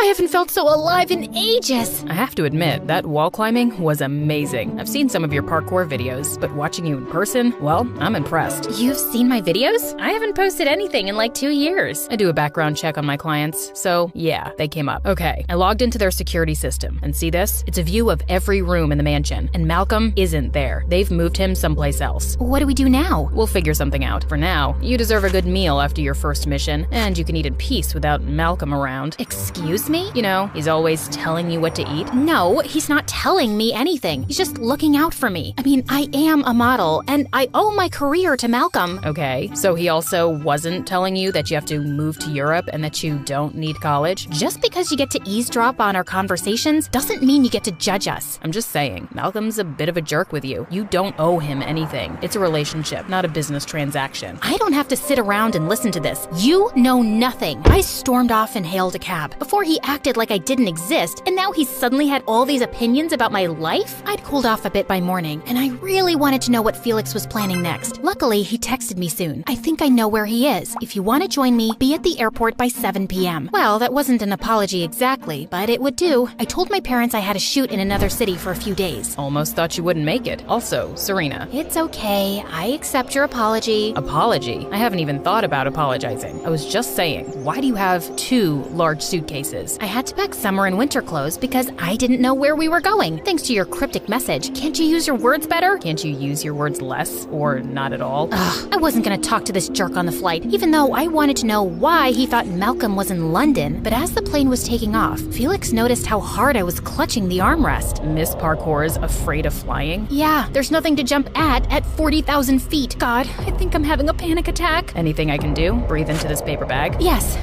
you can. Can you sing a One Direction song for me? Their songs calm me down. Which one? Any. Sing any. Okay. Baby, you light up my world like nobody else. The way that you flip your hair gets me overwhelmed. Right now I'm looking at you and I can't believe you don't know. Oh, you don't know you're beautiful. He had that half smile on his face, and my heart did something funny, but I snapped out of it. You actually know a One Direction song? Dude, you're so lame. What? But you just said... Yeah, I lied. I'm not having a panic attack, And I certainly don't listen to One Direction like a 13-year-old girl. Now, should I paint your nails while you tell me your hopes and dreams? Felix refused to talk to me after that, and I couldn't stop grinning. Serena 1, Felix 0. After we'd checked into our hotel, Felix told me that he'd intercepted some phone calls the mayor had made to London. It's just a strong hunch, but Malcolm's parents own a mansion in the countryside, and I think he's there. We'll try sneaking in late at night. Okay, so what are we doing during the day? We could see London. We did, and I found myself having more fun than I'd had in ages. Even Felix seemed relaxed and different here, and well, cuter. So, there's something that's been bothering me a bit. I'm looking for Malcolm because he's my boyfriend, but why are you looking for him? You're not even his bodyguard anymore. Well, there's something weird going on here, and I just want to get to the bottom of it. Is that all? Actually, there is something. Just then, an old lady started begging Felix to buy flowers, and the minute he turned to her, a woman in black grabbed me. I've got the girl. I need reinforcements. Now. Felix immediately sprung into action and attacked her. He sent her flying into a bush and then grabbed my hand as we ran with more people chasing us. We came out onto a street where a huge parade was happening. The place was jam-packed. We pushed through the crowd, jumped over cars, and managed to make our way through narrow alleys till we were sure we'd shaken those people off. Who were those guys? And why did that woman say, "I've got the girl"? What did she want with me? Malcolm is involved with some dangerous people, Serena. Maybe they're looking for him too and thought you could lead them to him. Can you please tell me more? I'll tell you everything after we find Malcolm, I promise. We didn't go back to our hotel in case it was being watched and headed straight to the mansion. We hid out till it was dark, and Felix scouted the area and reported there were only 2 guards at the main gate. We jumped over the back wall and made our way to the house, and Felix picked the lock of the kitchen door in minutes. This was almost too easy, but the second Felix pulled the door open, I saw something coming his way, and I threw him onto the floor. Did you just save me from being impaled by an arrow? I think I just did. Remind me to thank you if we survive this. There were more arrows being shot by a machine, and Felix and I crawled our way out of there and landed in the main hall. Hey, you've scraped your shoulder. Oh, it must have happened while climbing over the wall. Let me take a look. It's bleeding. Felix was standing really close as he inspected my wound, and I was feeling a bit breathless. Suddenly, he stopped short. Serena, what's that around your neck? What, this? It's a diamond pendant Malcolm gave me a few weeks ago. I usually keep it under my shirt. What? Why is your face all weird? That necklace. It's got everything I've been looking for. Huh? Serena, I actually work for the government. I took up a job as Malcolm's bodyguard because we found out he's involved with a ring of diamond smugglers. I've been trying to get to them through Malcolm, but I had no idea he had this necklace, that you had it. This diamond can bring down their whole smuggling operation, so I'm gonna need that, and we can leave now. Wait, leave? What about Malcolm? Actually, my mission is done. I don't need him anymore. So what? You're not gonna help me find him now? Fine, take this necklace and go. I ran off down the hallway feeling shaken, but determined to find Malcolm, and seconds later, Felix was by my side. You're so exasperating. Why do you even care about stupid Malcolm? I'm not explaining myself. Just leave. I opened a door at the end of the hallway, and we entered a bare room. But suddenly, the door slammed shut behind us, and the room started filling up with some gas. Oh, great. Now we're gonna die in a gas chamber. Help! Someone! Help us! No one's coming, and there's no way out. Oh my god, do you feel your skin melting? Not yet, but I'd give it about 3 minutes till we stop feeling everything. I'm so sorry for landing you here, Felix. And I'm sorry I can't get you out, Serena. Really. So, this is it? Any last wishes? Yeah, just one. Suddenly, Felix pulled me close and kissed me hard. Just then, the door opened, and Malcolm was standing there with armed guards behind him. Malcolm!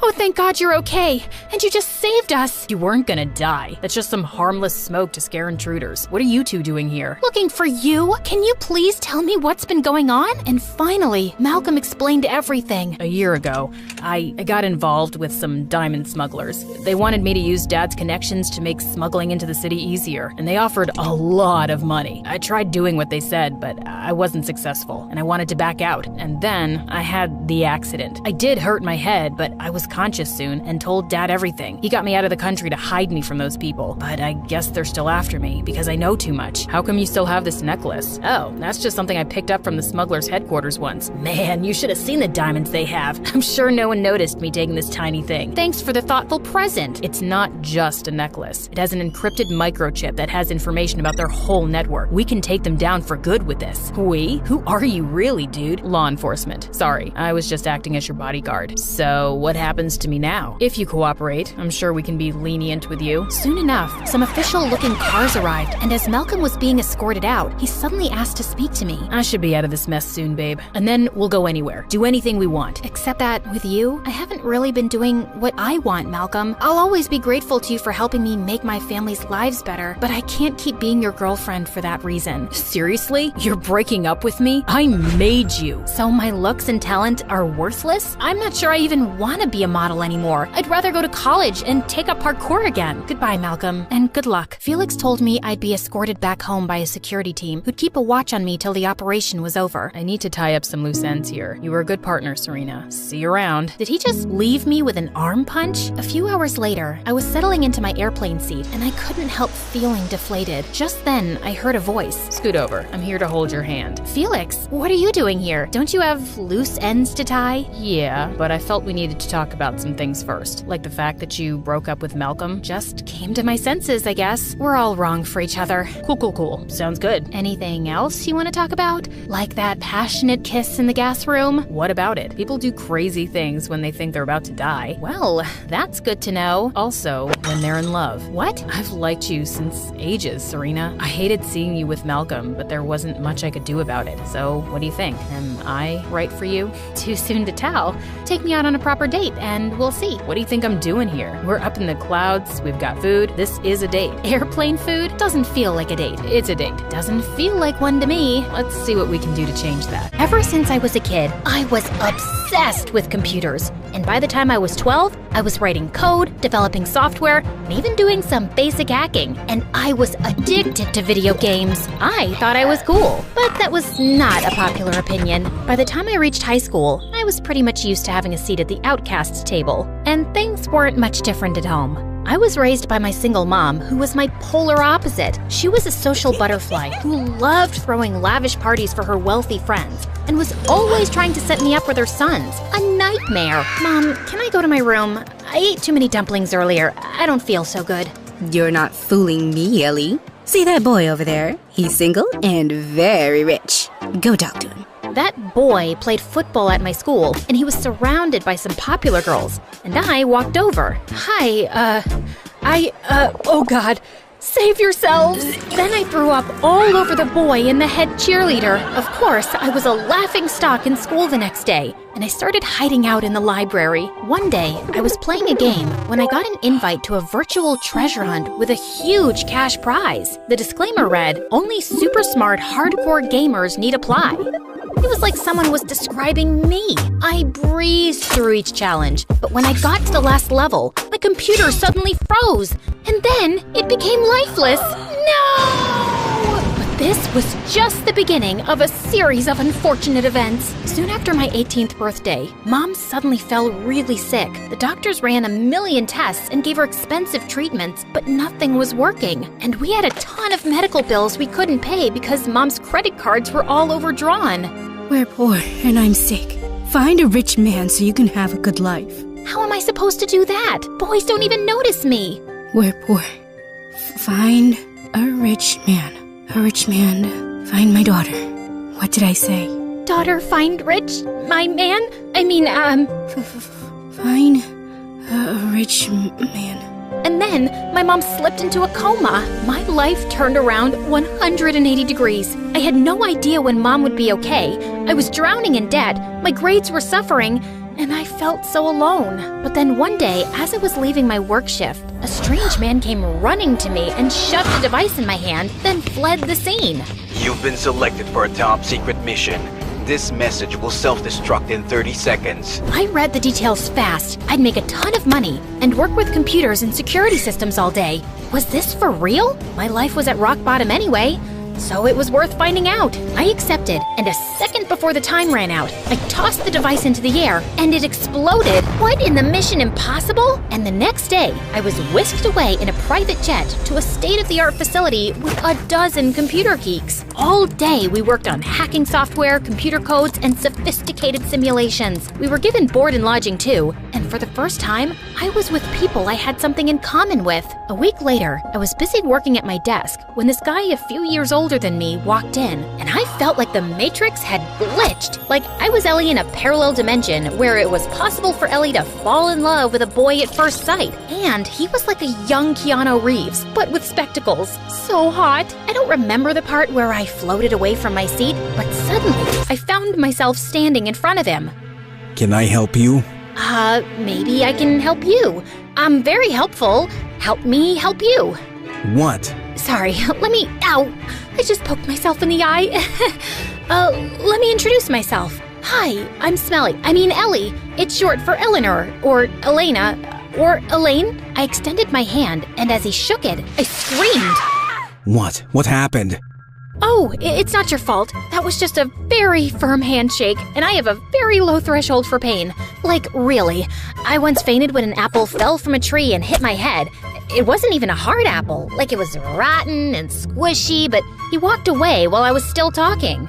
That's the head of the company, girl. Oh my gigabytes. This demigod was my boss? His name was Liam Finch. He could solve any problem, crack any code, and he looked amazing while doing it. I had such a giant, stupid crush on him, and I couldn't help recalling Mom's words about finding a rich man for a better life. Liam looked and smelled expensive. I had to get him to ask me out, and I turned to Ask Brain 2 for helpful tips. The next day, I turned up to work in a tight, short dress, and I'd made sure to apply plenty of tanning lotion to look like those gorgeous models I'd seen online. All eyes were on me, and I was sure to have the same effect on Liam.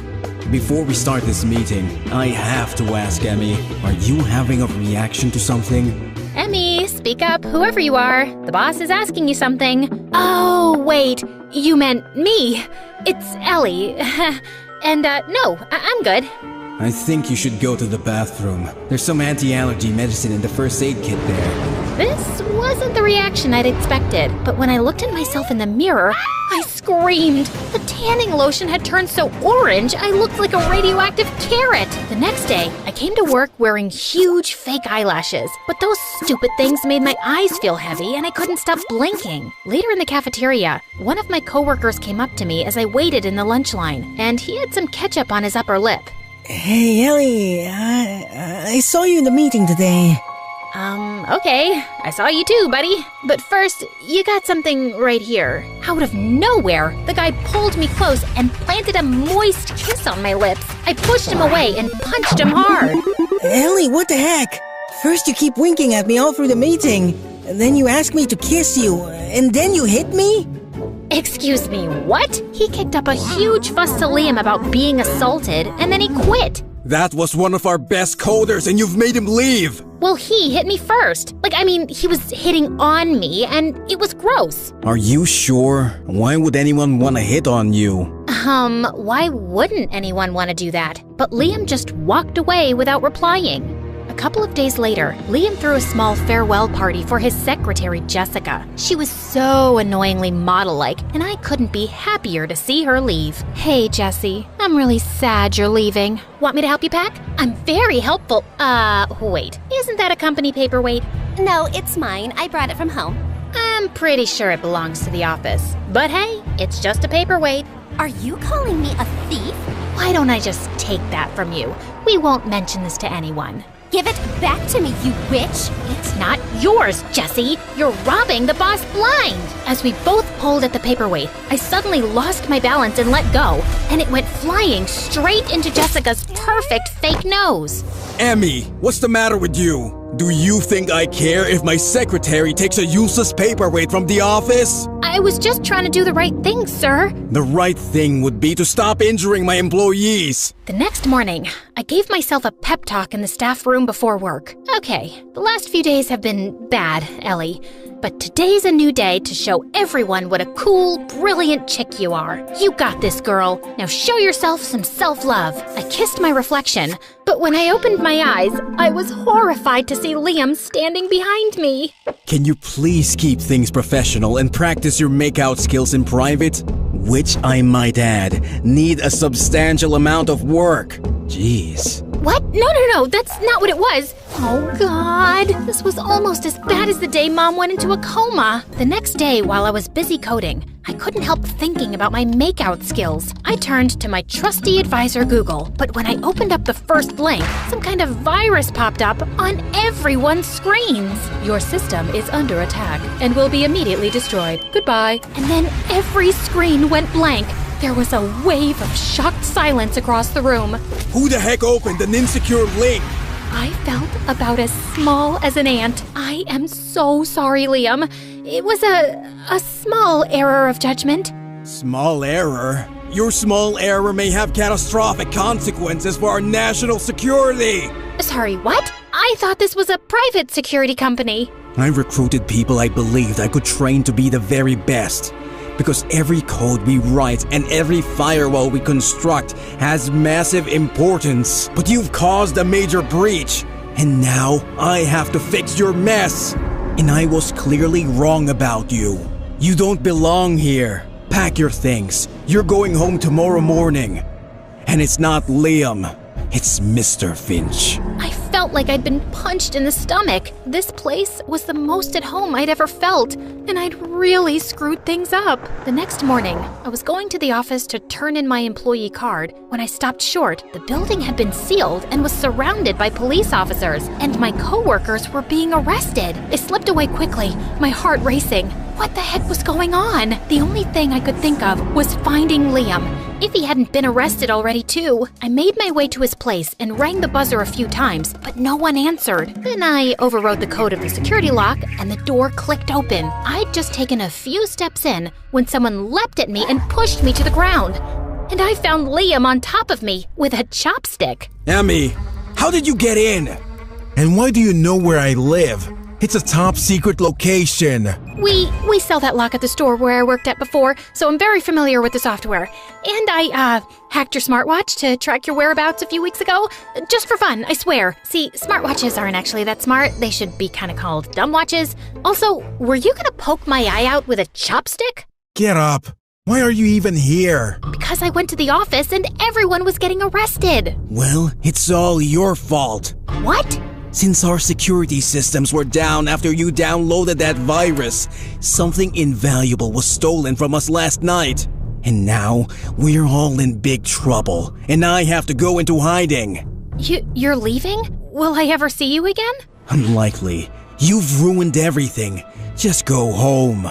Look, Mr. Finch, this is ridiculous. There are plenty of problems in your security system that I've been studying for the past few weeks. And someone would have figured those out sooner or later anyway. So stop blaming me, and please tell me what's going on. Also, why is it so hard for a genius like you to remember that my name is Ellie? Liam looked surprised at my outburst, and just as he was about to speak, we heard cars screeching outside. The police are here for me. I gotta go. Whoa, wait. I'm coming with you. I can't survive jail or torture. I told you, I have a very low threshold for pain. Oh God, just shut up. Liam grabbed my hand and led me to the kitchen, where he opened a trap door in the floor and started climbing down, and I followed. Dark, narrow spaces. I hate dark, narrow spaces.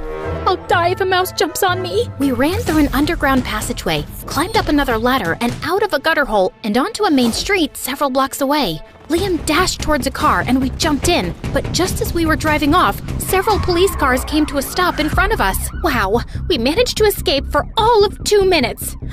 Okay, Mr. Finch, Liam, whatever.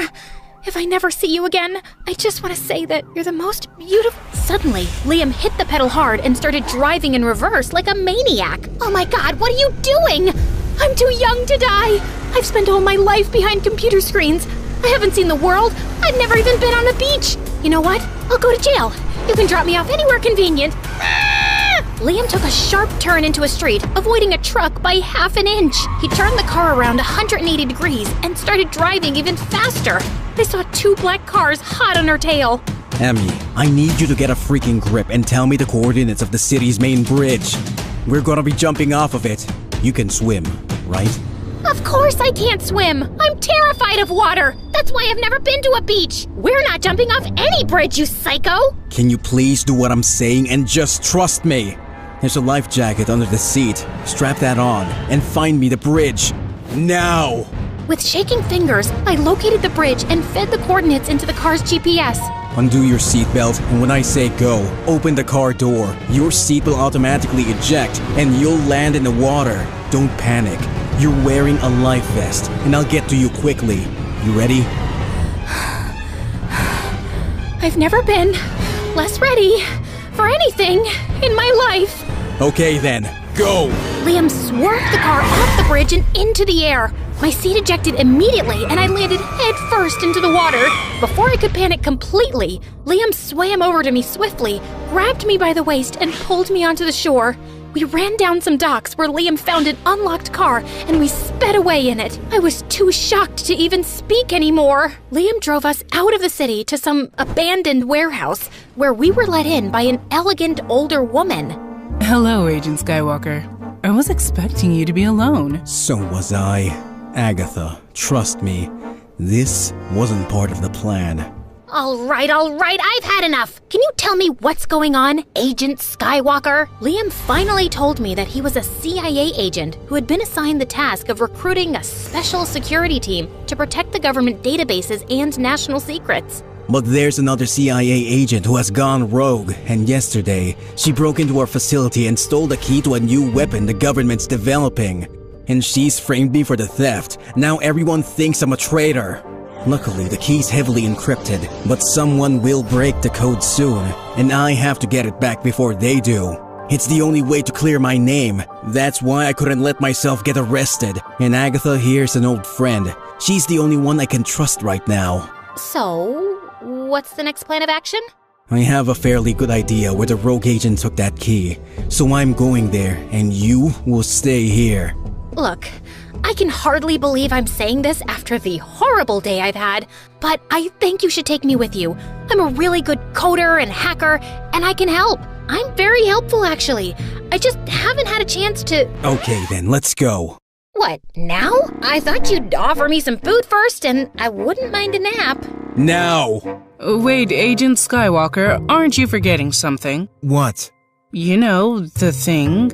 Agatha, I really don't have time for riddles, so just say it. Okay, you're forgetting your lucky underwear from your Star Wars collection, the one you always wear before an important mission. I looked at Liam's face and burst out laughing. Lucky underwear? Oh my god. Oh geez, I think I peed my pants. Oops, I really did. Can I get some underwear too, please? According to Liam, the key was in a highly secure facility inside a toothpaste factory. The only way we could get in was to wear employee uniforms and hide in the back of one of the company trucks taking some supplies inside. Dark, confined spaces. I hate dark, confined spaces. Why don't you try distracting yourself? Sure. Why don't you help me do that? Why was Agatha calling you Agent Skywalker? Because of your lucky underwear? It's just one of my many names. Is Liam your real name? No. So what is your real name? I'm obviously not gonna tell you. Okay then, do you tell your girlfriends your real name? Depends. I haven't dated in a while, especially after what happened with the last one. Why? What happened? None of your business. Let me guess. She couldn't put up with your cold heart anymore? Or she found out you're lying about your identity and thought you're a cheater. Oh no, wait, I've got it. Some enemy of yours killed her. Liam went quiet and my heart suddenly sank. Oh my god, no! She really died? I couldn't save her, Ellie. I'm sorry, Liam. I'm so sorry. That's so tragic. And it also explains why you're a cold-hearted robot now. I mean, this kind of stuff changes a person. Jeez, why are you so gullible? I'm a CIA agent. I'm trained to convincingly lie about anything. That was a joke? Dude, that's just mean. Well, if you still want the sob story, she did betray me. My ex is the rogue agent, and she's the one who's stolen the key and framed me. Are you happy now? Oh, wow, that's a lot. So, how do you feel about it? Like, I just want you to be quiet now. I silently processed everything I'd just heard, but after a few minutes, I started feeling anxious again. I wish I was special, so very special, but I'm a creep, I'm a weirdo. What am I doing here? I don't belong here. Please stop. You're sucking up the limited oxygen in here. You're not the boss of me. Well, you were, but then you fired me, remember? And since you won't talk to me, I'm gonna sing. How you gonna make me shut up, huh? I can think of at least one way. Suddenly, Liam moved closer and put his hands on my face. Oh my god, was he about to kiss me?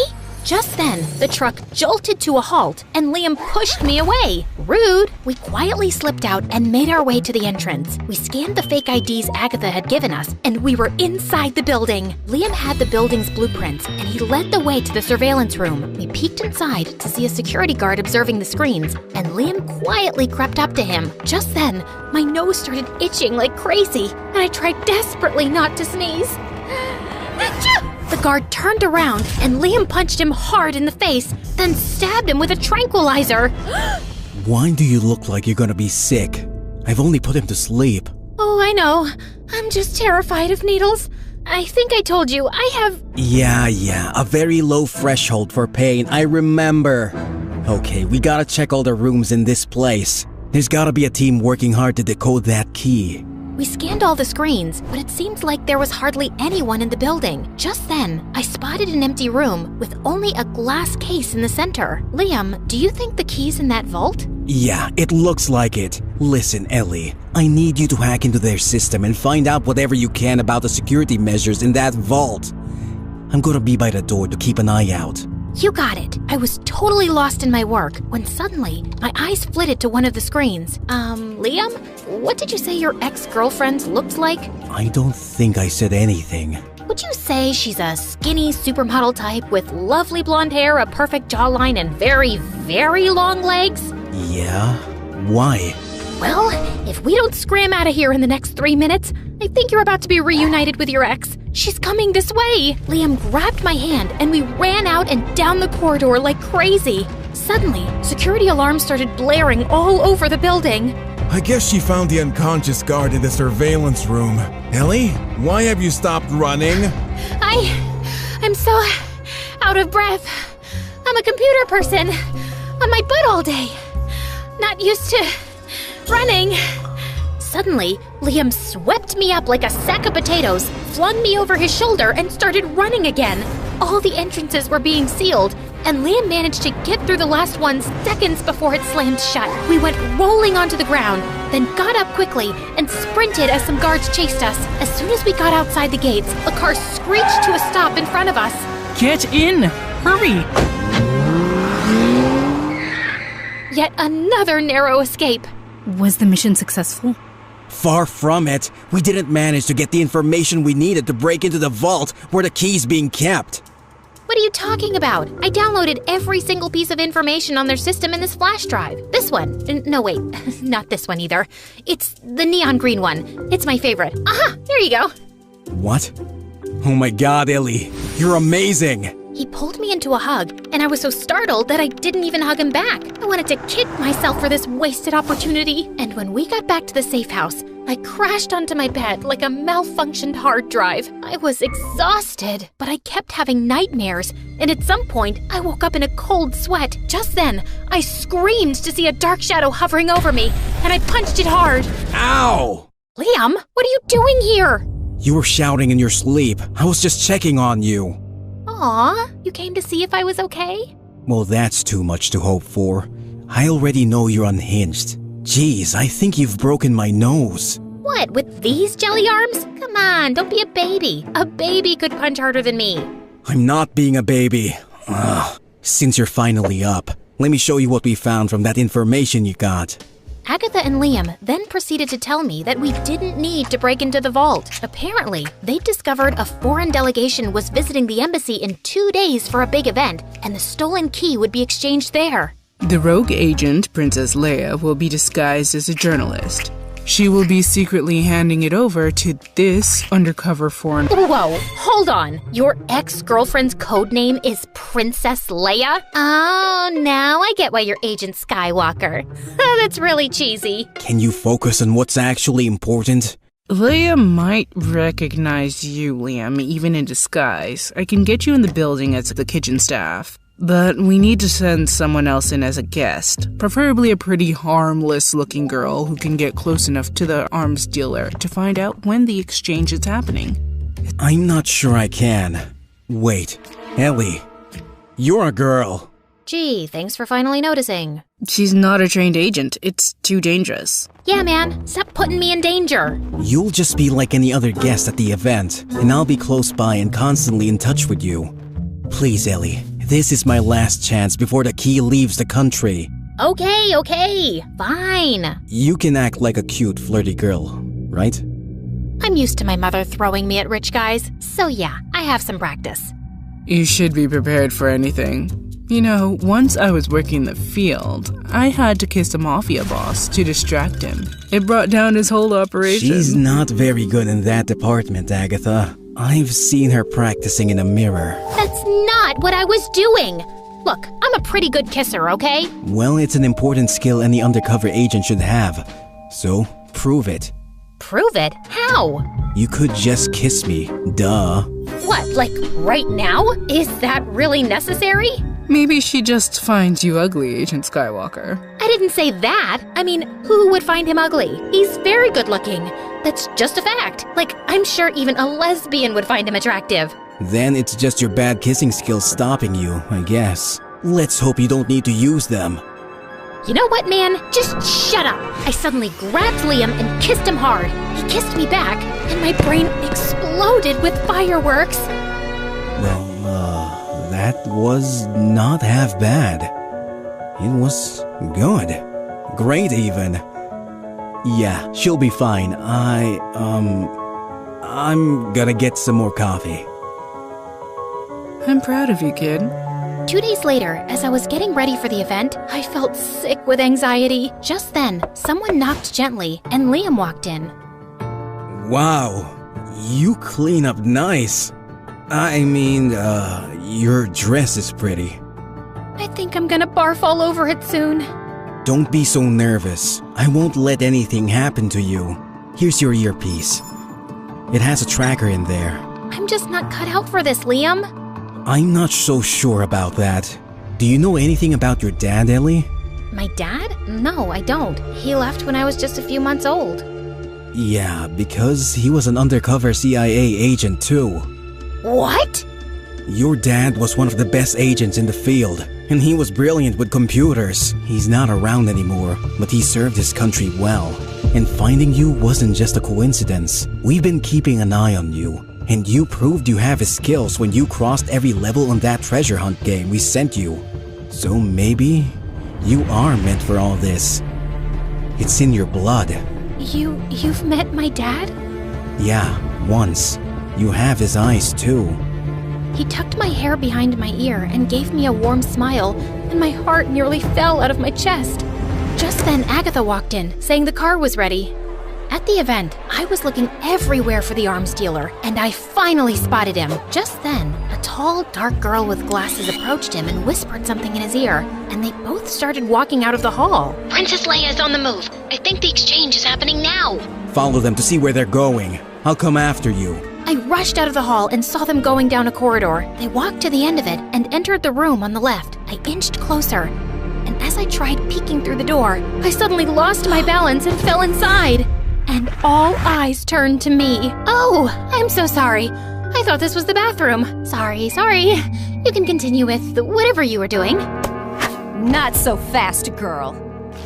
Ow, that hurts. Hey, maybe it was just a mistake. She seems like a harmless little girl. Oh, really? Is that why she is wearing an earpiece? That's my hearing aid. Who do you work for? What? I can't hear you. Look, we can't do the exchange right now. This place is probably surrounded by federal agents. Leave immediately. I will create a distraction. And you, girl, you're staying here. Sit down. I plopped my butt into a chair as the girl took out a laptop and started typing like crazy. What you doing? You know, I'm very good at computers. You need any help? Oh, I'm just activating an explosive device linked to this laptop that will go off in 5 minutes and blow up half of this place. So that should create a nice distraction. What? I gotta run, babe. It was nice meeting you. Ciao. She then ran out of the room and locked it from outside. Oh my God! I stood frozen in panic, staring at the screen, seeing my life flash before my eyes. But then somehow, I managed to muster some courage. Okay. Calm down, Ellie. It's just a laptop. Any software can be overwritten. Anything can be decoded. You can do this. You got this, girl. I tried everything I knew, but nothing was working. And then I had a brainwave. I opened Google and typed in the website from where I downloaded the virus at work. I clicked on it and the screen turned red. Your system is under attack and will be immediately destroyed now. Goodbye. And then the laptop went blank. I'd actually done it. Oh my God. I collapsed to the floor. And just then the door burst open and Liam pulled me into his arms. Ellie, are you okay? Leia took your earpiece and I ended up following her instead. Did you manage to stop her?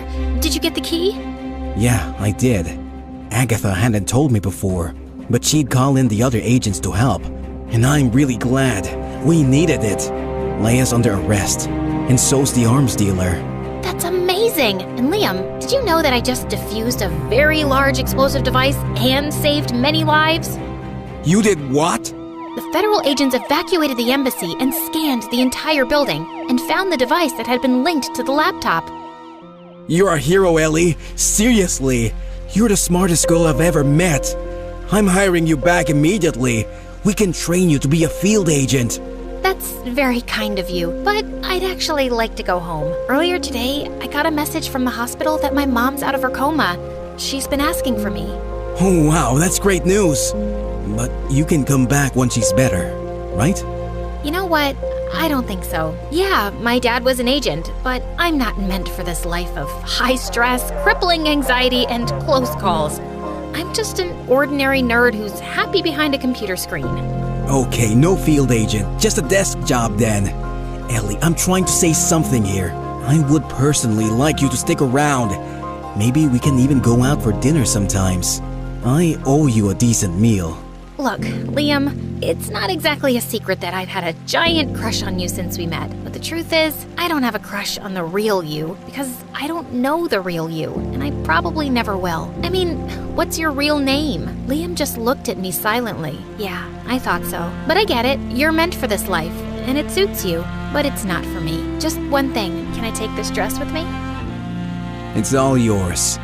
I extended my hand and he shook it gently. Then I got into the car waiting for me and left. Back at home, I was overjoyed to see Mom doing well. And with my large paycheck, I was able to take care of all our bills and then some.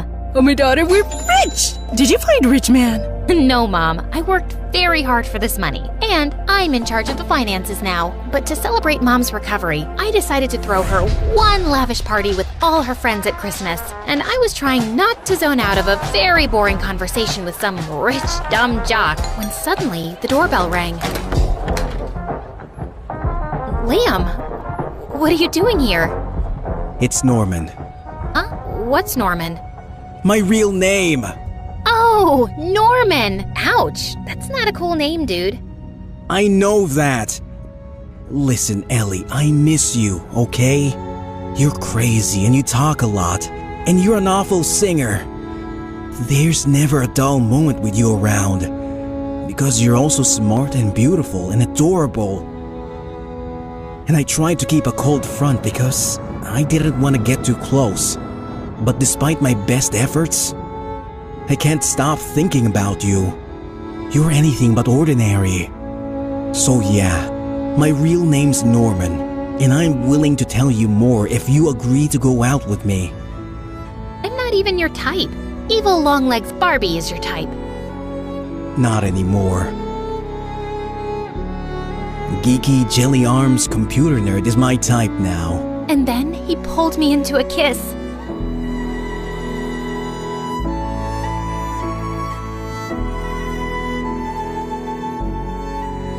Does this mean you're like my boyfriend now?